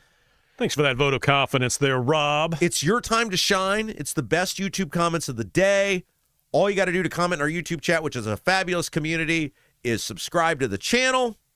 And then you can comment, and you, thanks to our fine friends at Black Sheep Plumbing, you monitor the chat all day and then say, these are some of my favorites. That's what I do. If your water heater, water softener, or well pump goes out, or even if your toilet stops working, you could be looking at a major expense. Don't let your next call to a plumber break the bank. Call John at Black Sheep Plumbing. Black Sheep Plumbing can do the job right at a fraction of the cost of those big guys. And Black Sheep Plumbing says thank you to all military, firefighters, and our police officers with an American Heroes discount. Owner John McKinney is a Hoosier lifer and takes pride, stands behind his work. That's why all basic services and repairs with Black Sheep Plumbing come with a 2-year parts and labor guarantee, with water heaters having a 6-year parts and tank guarantee. Give John a call, 765-315-7558, 765-315-7558, Black Sheep Plumbing. We have a lot of American heroes in our chat, Rob. Thank you. Yes, thank you to all who have served and all those who didn't make it back, which we will observe on Memorial Day. We should observe every day. So we will not have a show Monday. You and I decided that would be the best way to pay tribute. That is correct. Would be to not work. Right. Plus, nobody else is working, so yeah. I think a lot of people listen in the office and that sort of thing. Right. So we will be back Tuesday. Yes, we will. And actually, I'll probably be back in here over the weekend doing some more work. We're getting ready to do set number 2. Oh, awesome. Yeah, we haven't figured out yet, but the sign coming from Andy. So Andy and Jody Lorman own Honeysuckle Hill Bistro, fabulous sponsor. And they love our show. Guys, that's why you got to get out there. They're huge Rob Kendall Show fans in Brazil. And Andy obviously we're talking about the sign. Andy was a state police officer, decorated state police officer, retired now, owns a restaurant with Jody. Andy's one of the coolest dudes alive. I love Andy. And he is fabulous with woodworking. Mm-hmm. And Andy was like, I'll make that sign for you. Mm-hmm. I was like, man, I don't want you to have to do it. He goes, oh, no, it'll be fun. I'll do it. And he sent me the picture of where he's at on it yesterday. It looks freaking I've got awesome. it right here. Let's see. I don't know if this would show up or get it. Yeah, it's kind of blurry. Kind of blurry. It looks awesome, though. Yeah, well, take my word for it. Take Rob's word for it. It's awesome. So I think what we're going to do, we may wait until we get the sign and then create the entire set around the sign. Yeah, it looks great. Andy is doing an outstanding job doing that. And so, anyway, I don't know why we got on that, but because we're not working over the weekend. That's right. Somehow we got there. Yeah. Let's get to the chat, shall we? MLM Warriors kicks it off today. Happy Friday to everyone. Have a wonderful Memorial Day weekend. Off to the races. The Old Man 68, good morning and happy Friday, everyone. Let's kick off our 3-day weekend with another great show. I think you've accomplished that, Rob. Thank you. All right. Nicholas Kurtz, good morning, Rob Kendall Nation. At Producer Jason, good morning, legend. Yeah. Courtney Hill, I bet Jason be getting down to this jam. Oh, the music that we play. The 10-minute intro, that is correct. Gets everybody going. I spent a lot of time picking those songs just so. Isn't it wild that we've basically created a TV show that's as good as anything on TV? I mean, maybe you don't like the content, you wouldn't say that, but Well, maybe one day we will be on TV. Well, the look of it, though. I mean, it's just like hang tight. We were talking with somebody the other day. It was like, and they were complimenting what we've created. And it's like, yeah, because when you give a damn, you can actually put some effort into it. Could have saved a lot of money, and you could have just done it from your bedroom, but we were like, no. How fun would that be? Yeah. All right, Debbie Holcomb. Happy, I hope it doesn't rain on Carb Day Friday. Are you ready for more mind-blowing Indiana political drama? I've never been to Carb Day. I've never just been a race person. By the way, it was Danny Sullivan that did the spin out, not Rick Mears. Yeah. So we. That's right. Thanks to the chat people. I've never been like to 3 Carb days Day. ago, but you know. I've been to the 500 twice. I've been to the 500 twice, but I've never been to the Carb Day. Ethan Hatcher, I suspect today's show will be so monumental that the heavens will thunder and the very earth will shake. Oh, wow. The world will tremble at the might and majesty. Oh, wow. Majesty? Screwed it up. Majestic. No, majesty of the magnificent Rob Kendall Show. Majesty. That's what he said. So let me read that again. The world will tremble at the might and majesty of the magnificent Rob Kendall Show. We should just hire Ethan to follow me around and write and say stuff. Well, you got to write at my level, Ethan. That's the problem. Spray Jockey, this better be the best show ever. It has to last until Tuesday. That's right. I think you've done a pretty good job. Yeah, I think I got y'all to smoke. All right. Steve Green with an E. Nobody is doing actual news. All channels are basically hour-long advertisements for the 500 with a little weather thrown in. Freddie Williams, I know the 500 is a huge event, but I get tired of hearing about it. Steve Green with an E at Freddie, do we really need to know what kind of hot dogs they're serving on turn 3? Well, look, okay, so here's how this works, right?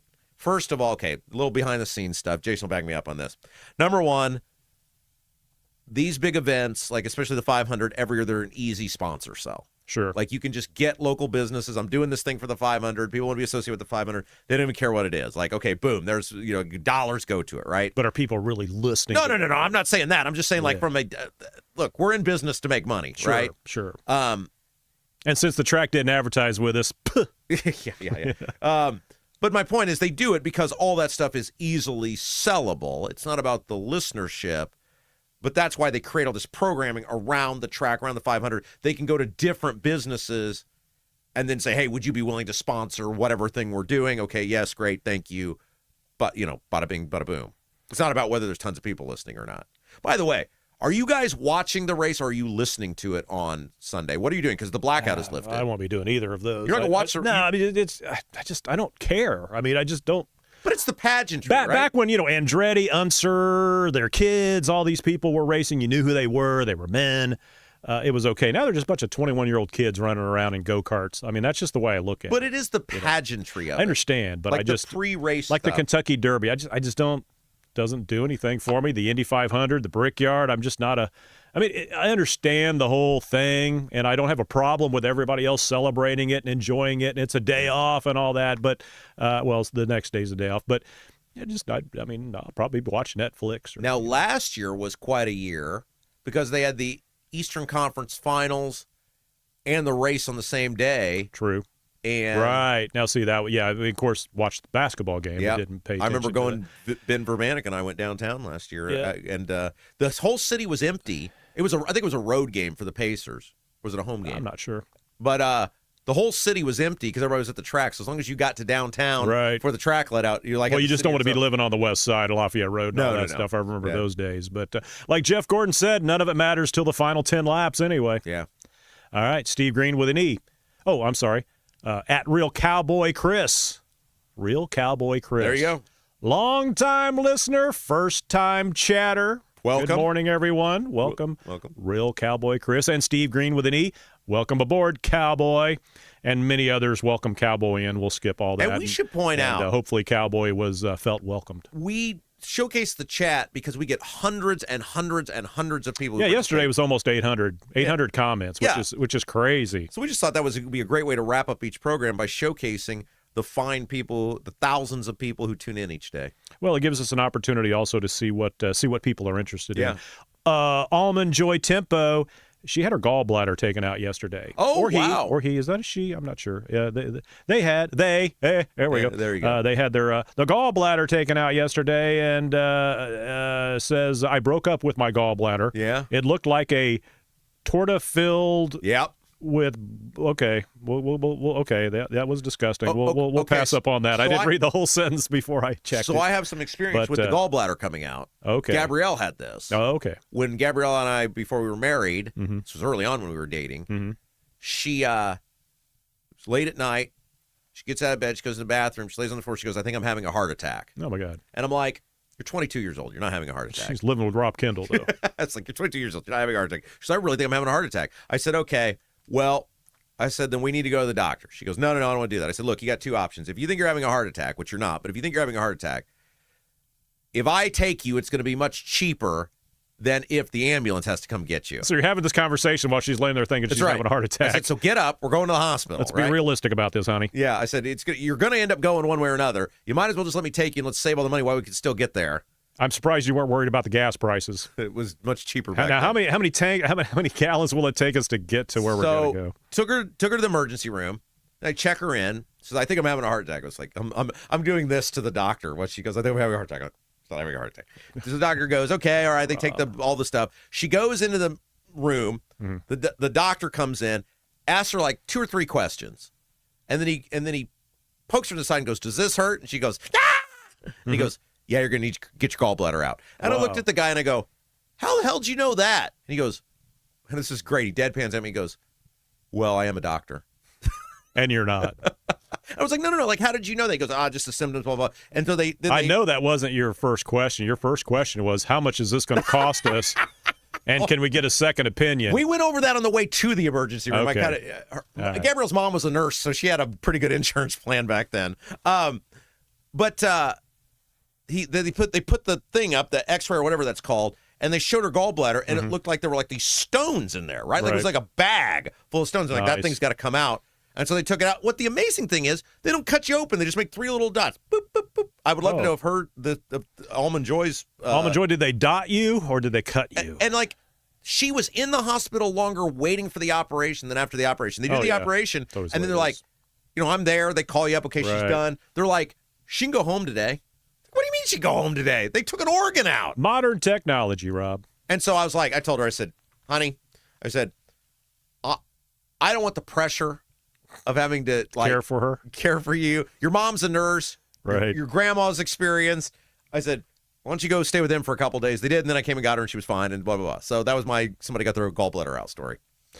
All right, how about that? A message of love from Rob Kendall at Drain the Swamp. Hey, Jason, I think we need to switch from the purple light today. It's kind of clashing with Rob's lovely peach cream shirt, beautifully prepared by Mom Kendall. So my mom. You notice I changed the light earlier. I took your advice, my mom Drain yesterday. the Swamp. She brought these shirts, and she was like, I got you the last 2 colors they had available on Amazon. So she got me this and another one. She's like, I got no more solid colors left to get you. Oh, so, have we run the gamut of the rainbow? Yeah, well, but pretty much. Okay, well, please wear the solid shirts. Thank you, Mom Kendall, for making Rob. And she was very nervous that she didn't wash it before she ironed it. She's like, if it looks bad, you don't have to wear it. I was like, it looks fine. I see a wrinkle. Yep, I think. Probably because I've been sitting here. Yeah, there was not a wrinkle when I put it on. It was wrinkleless. Mom Kendall did a fabulous job. All right. Listener Dave, I'm late. What'd I miss? Rob, go ahead and fill him. You missed a lot. Whole freaking shit. All right. You miss a little, you miss a lot. Kevin Branham, Rob, nice shirt. Is that salmon colored? It is. It's very. Yeah. So I told you my dear friend Teresa. Good explanation. Okay, go ahead. My dear friend Teresa and Shane. Yes, Shane is her husband. Teresa, yes. Shane runs the radio station in Brownsburg. Mm-hmm. We had dinner a couple weeks ago, and she is like, you need to just wear, like, she's like, you need to wear pastel colors when you're on that show. Mm-hmm. Who else told you that? I said, well, what are pastel colors? She goes, well, just think of Easter. Like, when you think of Easter, what are the colors? Those are pastel colors. So I was like, oh, okay. So I told my mom, I was like, well, Teresa says I got to wear pastel colors. She's like, I'll get you some pastel colors. Don't listen to what Jason told you, but that's okay. What the hell does he know? Speaking of which, Pam Kendall. Yep. Hey, guys, I'm driving today. Hope you all have a great weekend. Thanks for noticing Rob's new shirt. That's right. All right. Yeah, she made it to her. She was helping her sister with the garage sale, so she made it. McLovins, safe travels, Ms. Kendall. Mad Duck at Pam Kendall, safe travels. So this is why I'm a story about my mom. My mom is like me; she's not great at technology. She goes because she watches on her TV. She's got things set up where she's got YouTube on her TV. Nice. She can watch She's that in way. full splendor. But she goes, so I'm going to be driving while I do your show. It's like, is there a way I can listen? I was like, yeah, you got YouTube on your phone. She's like, oh. She can't see the shirt, though. I never thought of that. So I guess she got to listen on her way there because I showed her how to live listen on their phone. Okay, there we go. Yeah, of course, you could have waited and watched afterwards. Well, that's right. You can watch on demand. Right, you can listen right. on demand. We're on Apple, Spotify, all the places. Okay. Big fish mouth. Oh, I'm sorry. Baby fish mouth. You think working in a state government office is eye-opening? You should try being a female intern. Maybe we should get her on the chair here and find out, get some of those stories, get some of the dirt. Kevin Branham, Braun is looking for his ice cream. I think that's referring to him being an old, feeble man. Yeah. Andy Engel, dang, Rob is calling everybody out today. That's right. Don B., imagine Diego Morales negotiating for the 9 to noon slot on WIBC. Is that open? There's the Urban One put out a help wanted ad for it, so It's open? They're actively seeking. Everybody thinks it's easy being on the radio. Go apply. You should. Give it a shot. Everybody should. Steve Green with an E. The word is spreading. Over 200 likes before 10 a.m. Yeah. I think we just hit 200, though. Maybe I'm not sure. But thank you, Steve Green, with an E, for pointing that out. He's telling everybody we need 200 likes. Oh, there we go. Well, we got it by 11:45. Before I came on, it hit 200. Real quick, before you get more YouTube comments, I screwed up today because it's such a heater. I got to tell some people thank you real quick. Go ahead. Hey, thank you to Lauren Wilson, our fabulous realtor here on the program, realtor with @Properties. Lauren Wilson, Hoosier lifer, military vet, huge fan of our show. She loves you guys. She loves the chat. She'd love to get to know you guys. So whether you're in the home buying or selling business right now, or you're just thinking, maybe I might want to be in the future, maybe you want to know what your home is worth. What could I get for this home, and what sort of home could you put me in? She loves doing all of that. She told me the other day, like, tell your guys I want to meet as many of them as I can, even if they want to sell their home right now. Give her a call. Lauren Wilson. She's a huge supporter of our show, huge fan of our show. 317-590-2290. Lauren Wilson, realtor with @Properties. 317-590-2290. Shrug Sandwich. I noticed the whole set color scheme this morning. My professional opinion, and she is the resident artiste, liked the theme and thought it was a tropical vibe with the greenery. I approve. Oh? Well, I had the purple light on earlier in the day, though, Ms. Sandwich. Do you approve of this is the yellow light. First time we've... I can't find a good color combination. We won't mess with it right now, but seems like there should be another color. Yeah. We're missing a color somewhere. I'm not sure which it is, but Hoosier Watch. Thank the good Lord that Rob Kendall is borderline insane. Yeah. Didn't disappear and is a glutton for punishment. Thank you for showing up every day, both of you, educating and protecting Hoosiers. We don't quit. We're here. We're here. Except we won't be here Monday. Courtney Hill. I would have never understood property taxes or given a rat's behind on what I was paying before Rob. Thank you. Rob helped me win my appeal. Oh, yes, that's right. Saved her some money. Watch the Rob Kendall Show and save money on your property taxes. Right, us and the Geico people. We're saving you money. Almond Joy Tempo. Ugh. FSSA. I used to work for them. Oh. It's such a hot mess and hostile work environment. Oh, wow. All right. That's not good. Okay. Hey, okay, here, from the comments, actually, after the show and underneath, after the show's over, you can't participate in the chat, but you can still leave comments. Sure. Me and them. That's the screen name? That's the screen name. Oh, okay. I agree with Jason 100% on the cursing issue. You would benefit from his wisdom, Rob. It made me shake my head in disgust. My mom said the cursing was awesome yesterday. Your mom enjoyed it? She said it was fine. It was emphatic. Those guys deserved it, she said. Yeah. Yeah. Okay, well, that's fine. Yeah. I know it caught a lot of people. Did I swear today? No, you didn't. And so, yeah, as long as you don't do it all. I mean, I don't want to be the prude here. I mean, the live show is going to be, I mean, let's face it. Get your tickets for that live show. I'm going to curse up a storm there. There we go. The old man, 68, talking about your interview. Yeah. I have a daughter who is 100% disabled due to cancer and the side effects thereof. Oh, no. That's terrible. It's horrible. And we have to be reevaluated every 3 years. That's frustrating because her condition will never change. Right. See, that is the BS. Yeah. Well, that's of all the things, like we're critical of government. The number one thing we should be doing is taking care of people who cannot care for themselves and giving them the best life possible, the lives we're able to enjoy. And it's just freaking ridiculous that these guys can't figure it out. Yeah, and you heard the interview there. He mentioned how bad the treatment was when they had the facilities before, and the abuse and things like that. And anybody of any age, has heard of those stories and back then. And that's what, the insane asylums or, whatever you call it. That's just not right. You think they'd be able to fix that and make that work. But, the age we live in. Golf Tango X-Ray 70. I used to know a woman who needed disability but couldn't get it yet. I also knew a guy who was perfectly healthy yet drew disability benefits. Yep. Typical government incompetence. Andy Engel. I really like how Rob pointed out all this stuff with Diego is happening only because of the election. That's right. These Republicans do not want the truth to come out. They want to get him out of there and this stuff swept under the rug with the least amount of info coming out to you guys. That's right. How long was she working there? 2 years. Yeah. 2.5 years. Yeah. Robert Schwartz. What I've always been disgusted with, a lot of people I have known on Social Security disability have nicer homes, drive better vehicles, and could do things I could only dream about working a job. That's right. Kevin Branham. That was informative. Good guest, Rob. Thank you. All right. Moving on. McLovins. Hey, friends. I'd like to encourage you to attend a Memorial Day service near you to honor our fallen soldiers and veterans. Good idea. I'm part of the Hamilton County Honor Guard. Oh. Our ceremonies start at 11 a.m. Awesome. She adds that also Victoria Sparks will be there. Okay. I had a little chat with Victoria Sparks last night, in fact. Oh, is that correct? Yes. All right. Okay. So that's what else did we need to? I got to thank Bramwell Mackay. Well, of course.